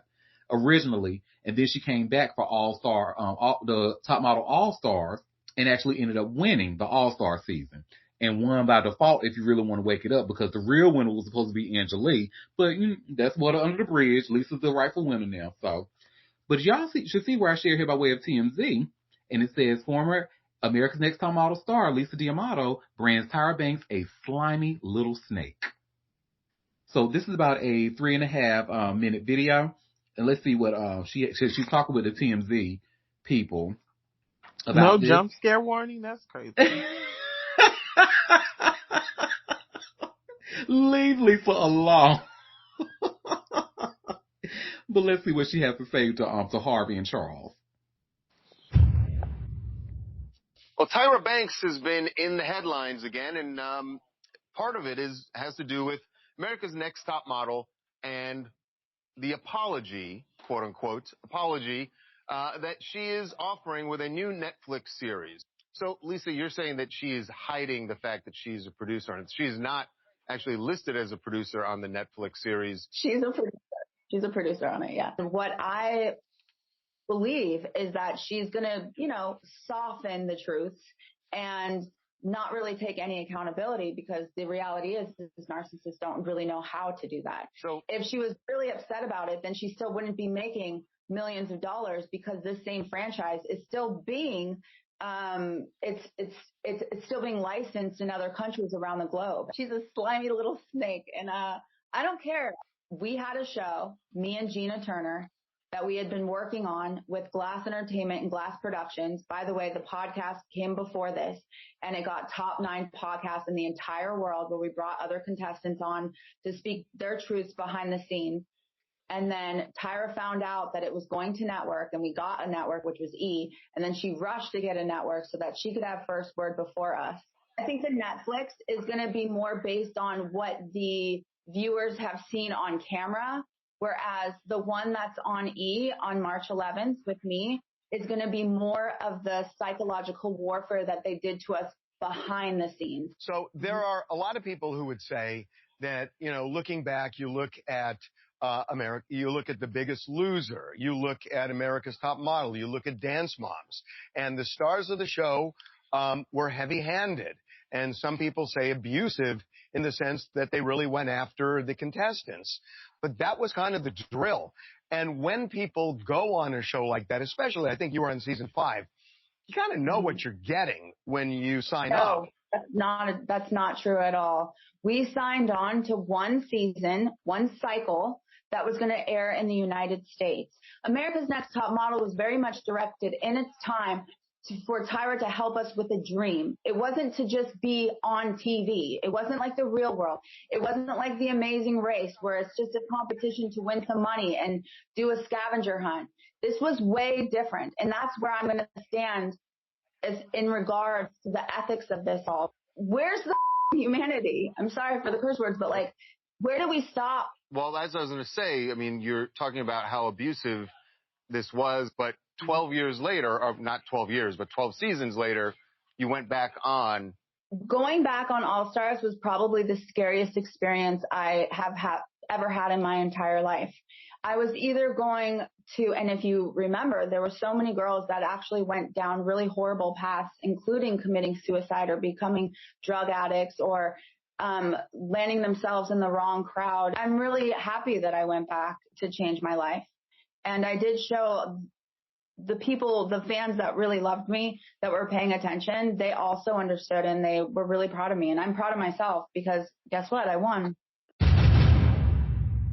Baby, she said Tyra is a sneaky snake. We had a whole documentary planned that was supposed to be airing on E on March 11th, and here she is coming out. She wanted to make sure that her documentary appeared first to kind of control the narrative. She is a slimy snake.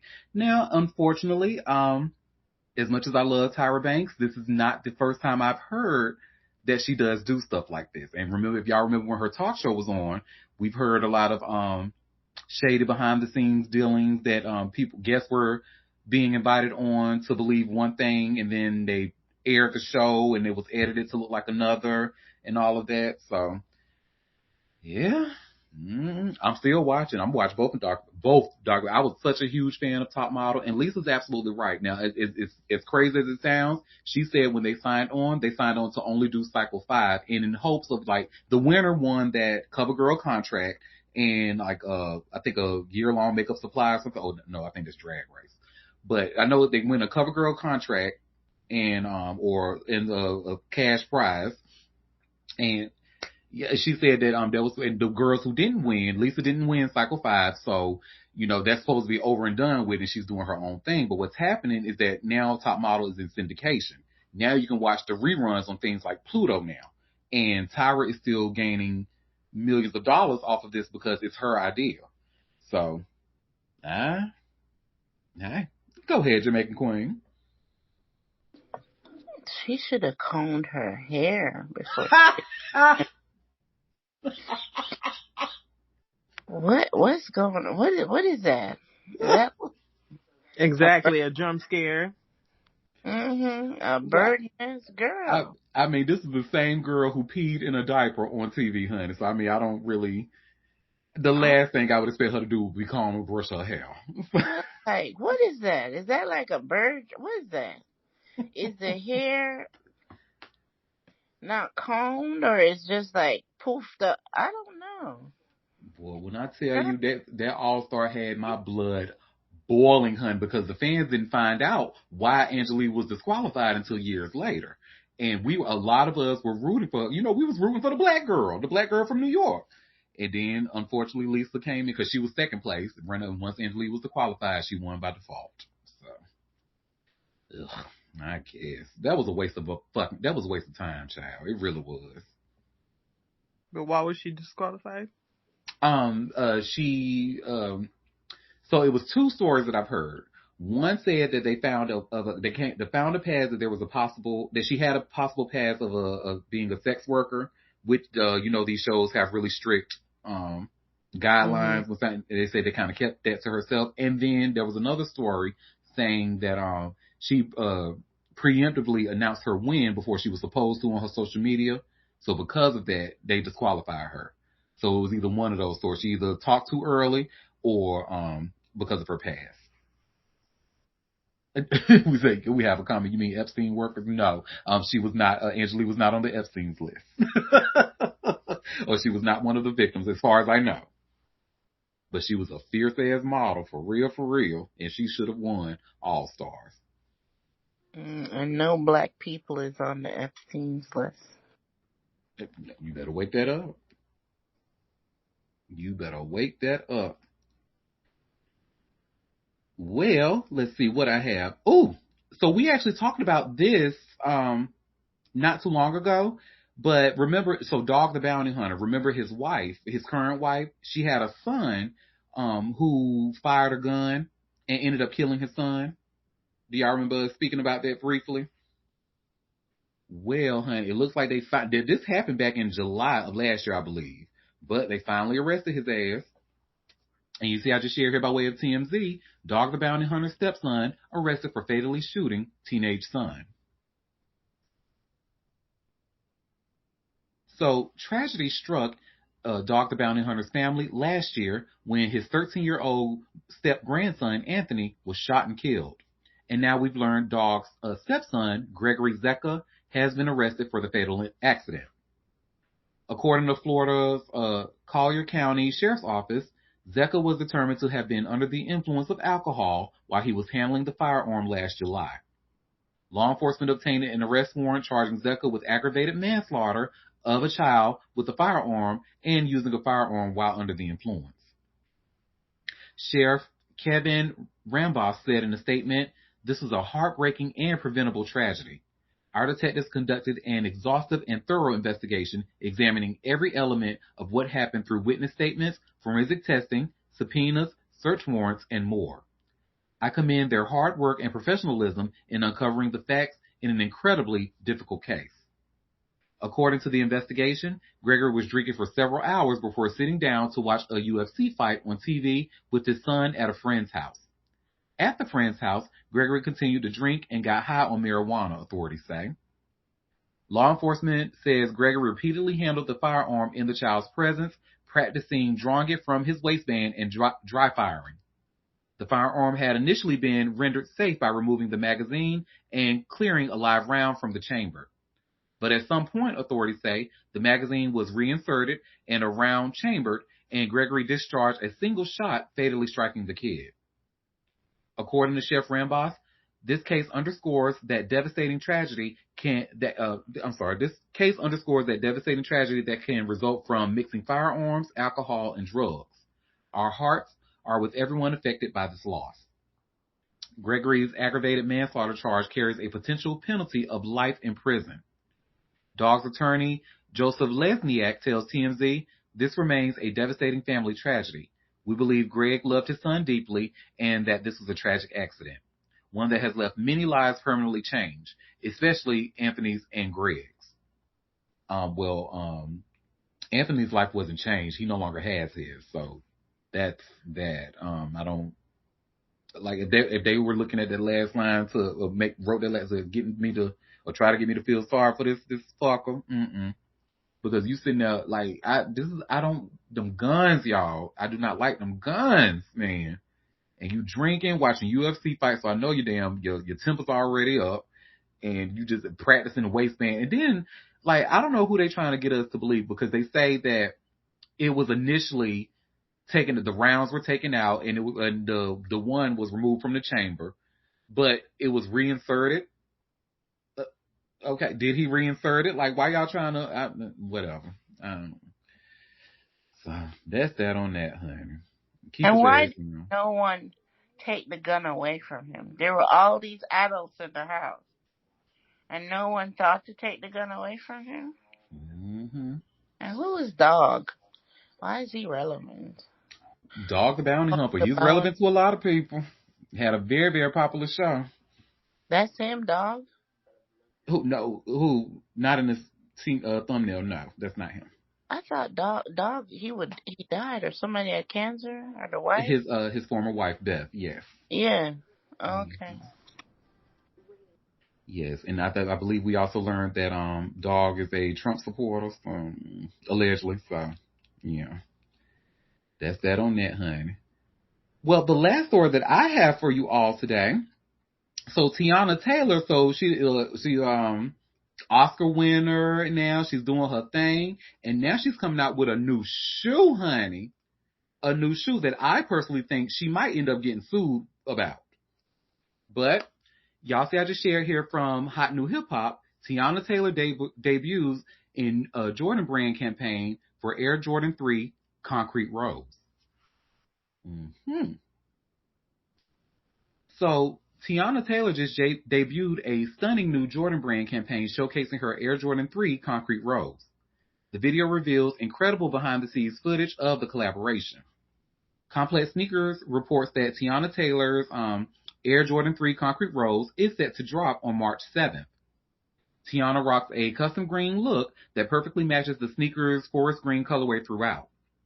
The campaign imagery features rose petals, thorns, and dramatic lighting, creating a moody, atmospheric vibe. Tiana holds a golden wig ornament that appears to be part of the special packaging.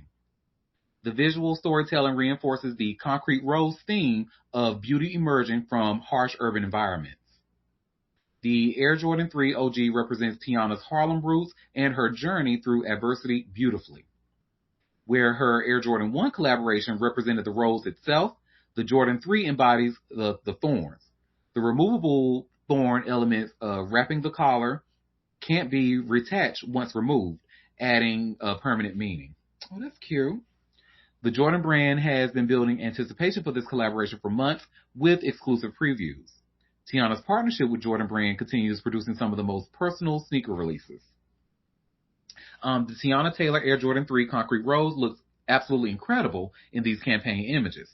Rich forest green nubuck covers the entire upper, creating a luxurious base that feels premium. You can see the removable roll thorns accessories wrapping around the collar in matching green. Red hits the eyelets and Jumpman on the tongue, providing sharp contrast against the green. The elephant print on the toe and heel comes in tonal green shade. Gold accents appear throughout with metallic eyelets that the golden wing ornaments in the photos. Mm-hmm. The cement-textured midsole looks like it walked through the pavement in Harlem. Tay branding marks the tongue while Nike Air sits on the heel tab. The whole vibe mixes street toughness with feminine elegance perfectly, capturing Tiana's aesthetic and story. Tiana Taylor shut down the 2026 red carpet in a stunning Tom Ford gown. She paired the look with minimal jewelry, letting the dress speak for itself. Tom Ford's design perfectly balanced elegance with sex appeal and signature fashion house style. And Tiana's Grammy look proves she operates at the highest level of both music and fashion. Overall, this shows Tiana's range in the fashion world, and she can easily go from rocking her own Air Jordan collaboration to premium Tom Ford red carpet ready gown. Okay, and let me I'm going to share my screen so we can see the actual shoe. I love that shoe. I haven't been excited for a sneaker in a long time. I wish I could get it. It's a beautiful shoe. Beautiful, yes. Honey. I love it. But I think Ashanti is going to come after her ass, honey. What do you mean I'm naming this Concrete Rose? You mean the same name of the album that I created in 2004? You mean, and then when it happened, when that thing album, because everybody was asking Ashanti back then, girl, what the hell is a concrete rose? Rose don't grow out of concrete. And Ashanti was like, well, yes, in New York it does. She was like, when you think of hip hop, you think of rough, gritty, and that's the concrete aspect. And then when you think of R&B, you think of soft, sensual, and that's the rose aspect. So when you put that together, you get Ashanti, Concrete Rose. And baby, I will argue that is one of the best R&B albums of the early 2000s. I don't give a fuck. That was a good ass album. But yeah, I think she's gonna come after her. What you mean you naming your shoe Concrete Rose? And this is supposed to be because of you in your Harlem upbringing. No, baby. I was the Concrete Rose first. I'm speaking like I'm Ashanti, of course. But then again, I don't know. I'm just saying maybe Ashanti is nice and maybe Ashanti has so much money that she'll be like, she can have it, girl. You can have it. No, I don't care. That era is over with. I'm on to new music now. And I'm a wife and a mother now. So. Or maybe they came to an agreement behind the scene and we don't know. Because I feel like if that was an agreement, that we would have seen Ashanti's name like somewhere in the shoe launch. Oh, maybe she paid her to use the name. Maybe. Ooh. We have a comment saying, Auntie did not booty scoop so that Tiana can run in these streets.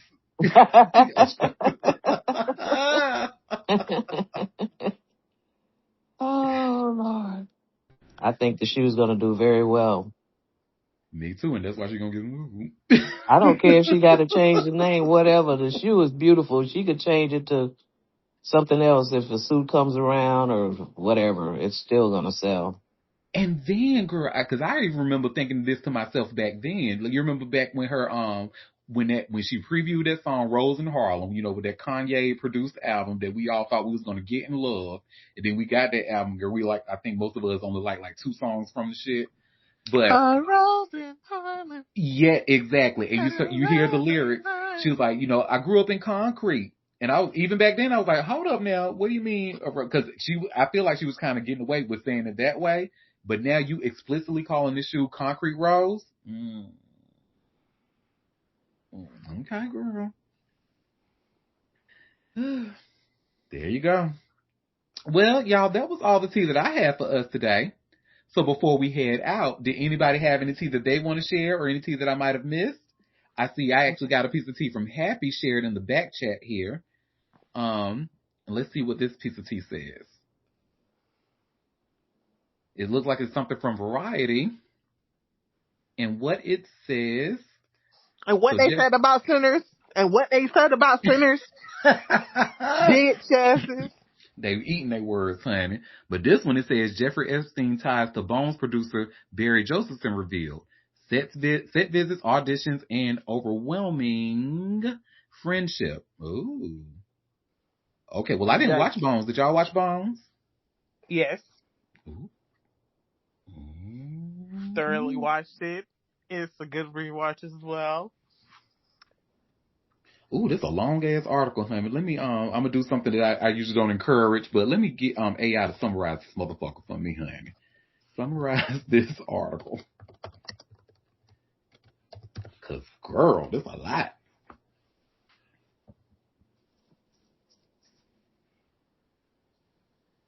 Okay, so summary of the article. It says the newly released Justice Department records reveal extensive ties between Jeffrey Epstein and Hollywood producer Barry Josephson, best known for Bones. Their correspondence shows a years-long relationship involving favors, loans, and discussions about young women, despite Epstein's prior conviction. It says the article's key points. Josephine actively helped Epstein by arranging set visits, facilitating auditions, and connections to young women to him, even after Epstein's 2008 conviction. Another key point, Epstein financially supported Josephson, lending him $120,000 in 2011 and helping him cover a $215,000 tax bill in 2013. The emails continued through 2018, showing a close relationship after public allegations resurfaced. Epstein pushed Josephson to cast certain young women, and Josephson often apologized when he couldn't deliver. They discussed creating a film portraying men falsely accused, with Epstein wanting to include jets, yachts, islands, and beautiful girls. Josephson encouraged the idea and suggested ways to keep Epstein's involvement hidden. Josephson now says he knew nothing about Epstein and distanced himself once he learned more, though the emails show he was aware of public allegations by at least 2016. Oh. Well, thank you, co-pilot, even though nobody like you, but thank you for summarizing that for me. This really lets me know that white men are so okay with child molesters. They'll do business. They will hang out with them. All that shit. They don't care. Bring their children around. Whew. Boy, y'all let this money, make y'all into some weird ass people. Mm-hmm. Go ahead, Libra Queen. The tea that I had, I tagged you in the back chat, but basically it's about Whoopi Goldberg, and apparently she wants to be a villain or a monster in a movie. So, oh, okay. I was like, oh wow, that's on her bucket list, and she could actually pull it off. And I'm trying to think, did she in her career did she ever play a villain? I can't. Yeah, okay, so good for her. She said, I got range. Let me do that. And she really does have range. She's actually one of my favorite actresses. So, and go ahead. I can see that without even thinking about it. Mm-hmm. Go ahead, Jamaican Queen. Moon, I don't know why you're surprised these white men will do that, because They didn't care about owning us as slaves. No, I'm not But surprised. mm, It's just the bring that how family up many. It's here. just how many. They don't care. They will. I mean, he is a prince, a royal, and the fact that he got himself photographed with these little young girls. But they are child molesters. There's so many. I But don't even that's what. they child molesters on at a high rate. Mm, And they always want to talk about black folks being savage and they da da da. No, y'all are actually touching children.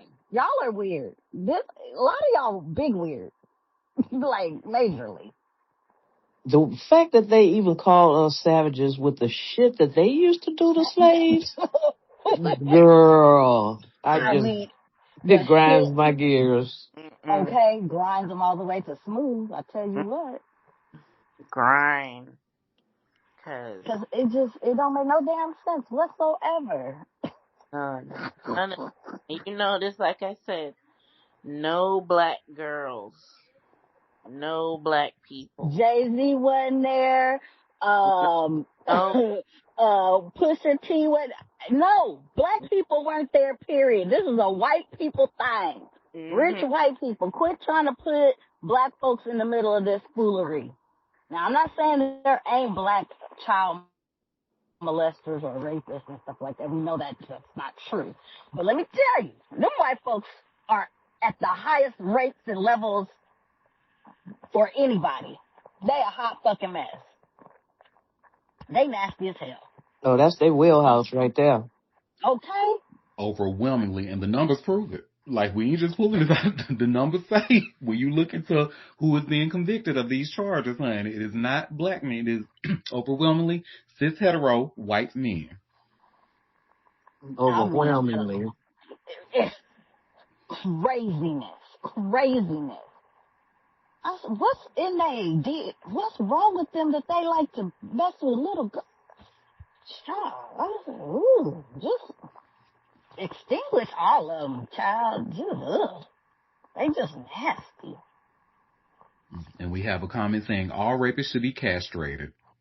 Now, Castrated. I would take it a Mm-hmm. step further, but I don't want to say it on a recorded line. Mm-hmm. Because I Let's feel like the avoid castrations, they castration. still got like hands and stuff they can use to cause harm. In the So, mouth. Mm-hmm. Yeah, 'cause Mm-hmm. it's in the brain, really. Mm-hmm. So, I They mean, the I ones think that they should be have, getting lobotomies. What is that? Is that a right, lobotomy? now that'll work. hmm What they trying to do that to, y'all need shock therapy on a daily basis. Bring back lobotomies. You said it right.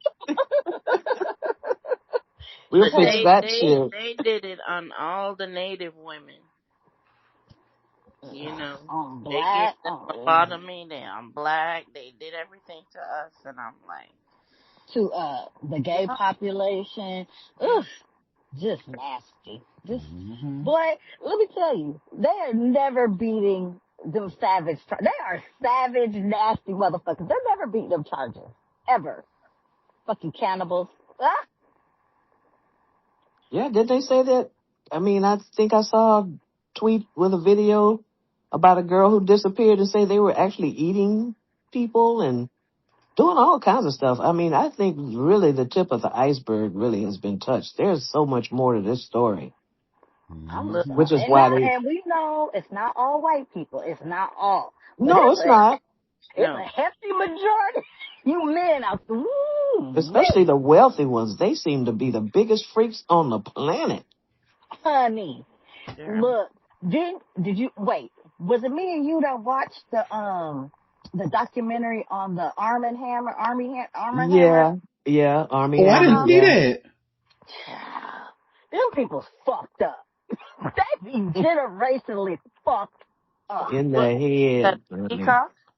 and be having money and be fucked up.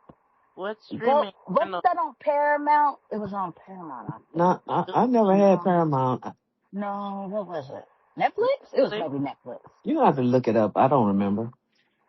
It's Har- the Arm and Hammer family documentary, and it came out, I guess, after the grandson, Army Hammer, the actor, got in trouble for some shit. Oh, that fool. Yeah, You he know, he T is. always said she never liked him. She Well, said he was giving creepiness so bad.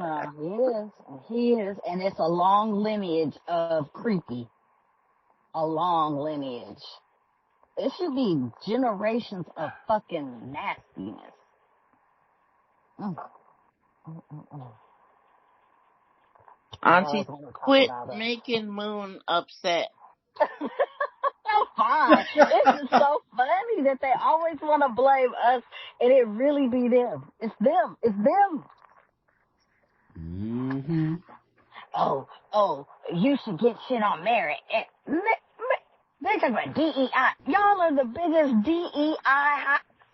We got a whole administration full of diversity hires that do not qualify. All this shit that they claim, because that's how they do it. They always putting a unqualified ass child or in-law or whoever else in some jobs that they don't even qualify for. And then they mad because we outperform them in every aspect, overeducated, more athletic, and they mad. I'm sorry, y'all the weakest link. I'm Mm-hmm. Bigger dinglings. Ooh, let me. sorry. Chill gonna get you. Chill is gonna get you. You better stop.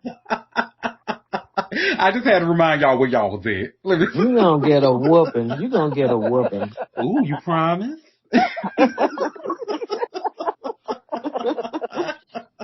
You got proud of you crazy.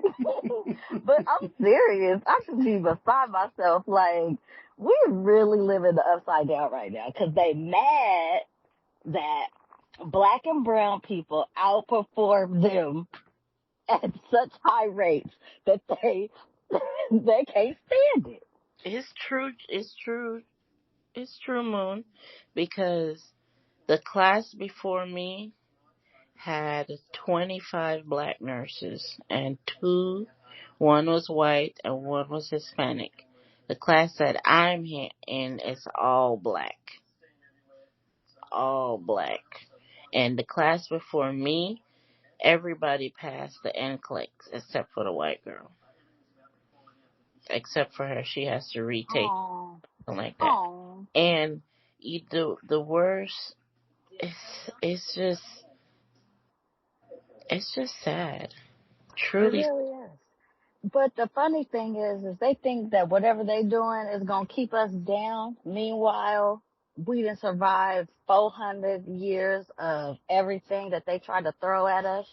Um, Slavery, oppression, Jim Crow, everything under the sun. And we still out here. They don't understand we part of the God's favorite. That And part. some of the good black nurses take real good care of patients. Of And course they do. they're It's in very, our nature. very intelligent and master of their craft. And they take good care, and social workers, black social workers, there is not a connection a black social worker don't have, you know? And they'll help do something. I'm telling you, man, people are sick. I want to know, when they go in front of God, what are you going to try to say? Because I know God didn't die for their sins. Hmm. When he said he died on the cross for our sins, he got to say, not you. You got to go. I don't know. These people crazy, honey. Oof. It's infuriating. And this is kind of like, because now most of society is now kind of where the gays have been for quite some time now. Because remember, they was coming after us first saying, oh, keep your children away from them. Keep your children away from drag queens, away from trans people and stuff. And the whole Hmm. time, the ones that It's was them. doing the child raping, it was cis hetero white men. It's been The them the whole time. the ones telling you to keep your kids away from the other ones is the ones who's doing it. all the time. All And the keep the time. pressure off of them. Yeah, keep the eyes off of them.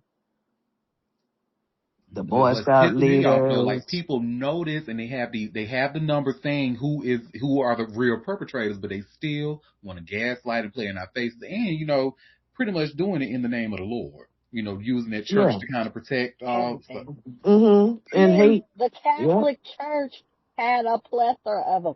It's crazy how, well, I know how they get in because they always get the benefit of the doubt.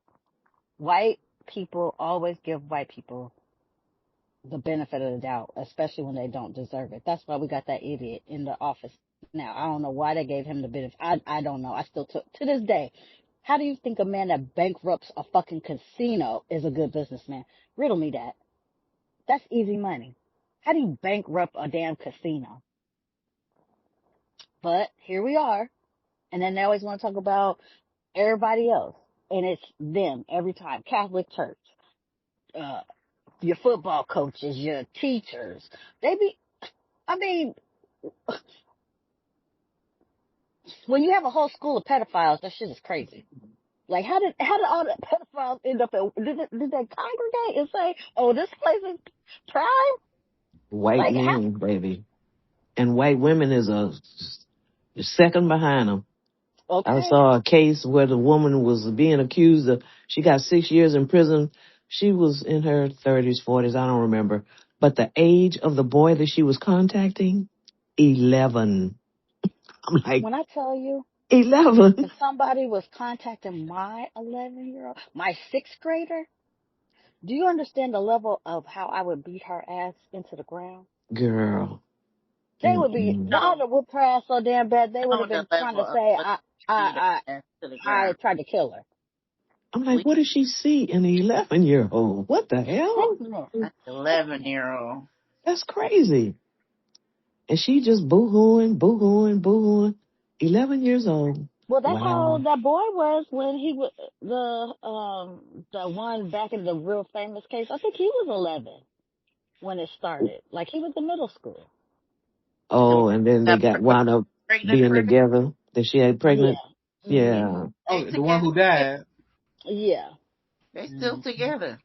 No, she died. No, Yes, they she ended up did. breaking up, and she died of cancer. Mm-hmm. Oh Oh, no. that evil came and got her, huh? Like ugh, Mhm. a child innocence like that. Mm. Yeah, they wild. They wild with it. And he gets Baby, if we were barbaric, it would be a problem because we definitely could be. What happened? Father, he would be like, no, no, you can't sit beside me. You can't sit over there. Put your dress down. You know, my grandfather was very strict. Like, no, no, no, can't do that. Can't. Mm-mm. And what I'm thinking, and I'm just like this, I'm just speculating, I don't have any evidence to prove any of this, but what I think is because like because just like Jamaica Queen said, her parents were and grandparents were really strict. I know my mom, his mom, they were like, they lived a stricter lifestyle, and so they kind of passed it down to us. And I think because millennials, most of us were raised in strict homes, we were trying not to be so strict with our children. So it's just kind of doing them a disservice, baby, because you see millennial kids just running around, running amok out here, no respect for no one's people, places, or things around them. And look again, I'm just speculating. This is just based on my experience and the kids that I've been around. And it's just like, and I'm seeing the parents like literally sitting back. And I'm like, why aren't you doing anything? Like, y'all remember I told y'all about how my cousin, her 16-year-old son got the number of a 21-year-old because it was like his sister's babysitter or whatever. And I'm like, delete that number out of his phone. What the hell is 16-year-old got to talk to a 21-year-old about? Texting back? Absolutely not. Delete it out of his phone. But they looking at me like I'm the problem because I said delete it out of his phone. So it's just, we have a lot of like, now, if it was another man, she probably would have been like, oh no, delete that number, whatever. But we really don't, especially when it comes to young men, they are really not protected like they're supposed to be. And that's how a lot of this predatory shit happens to them with like being along with babysitters. young boys already got them hormones all over the place, right? And it's, I don't know. So, well, that's enough on that. Oh, we had a comment saying y'all kept losing my audio, or was that just one person? Oh, maybe it's all of y'all. But anyway, well, that was again all the tea that I had for us today. So thank you to Libra Queen and Happy for those extra pieces of tea. And anybody have any more before we head out? It blanked out for a couple of seconds. Oh, damn. Mm-hmm. But I don't think it was you talking. Just the whole sound blanked out for a couple of seconds. I think Yeah, Marcia was talking. Or I got locked no, out. Oh no. yeah, it wasn't you. Oh, okay. Yes, so we have a question in the chat. Did we talk about Kim K and Lewis Hamilton? Yeah, we talked about this shit. When was it? Yesterday? Like, dude, what is you doing, bro? Okay. Well, that's straight people business. Bad. Well, y'all, that was all. So thank you all for taking time out of your busy day to come and sip tea with me. We will be back tomorrow at 12:30 p.m. Eastern Standard Time for another live show if you can make it. Don't forget to subscribe to a bitch. Head to auntiederek.com and hit the big green subscribe button at the top left. And until then, you all have a fabulous rest of your day. Bye, everybody.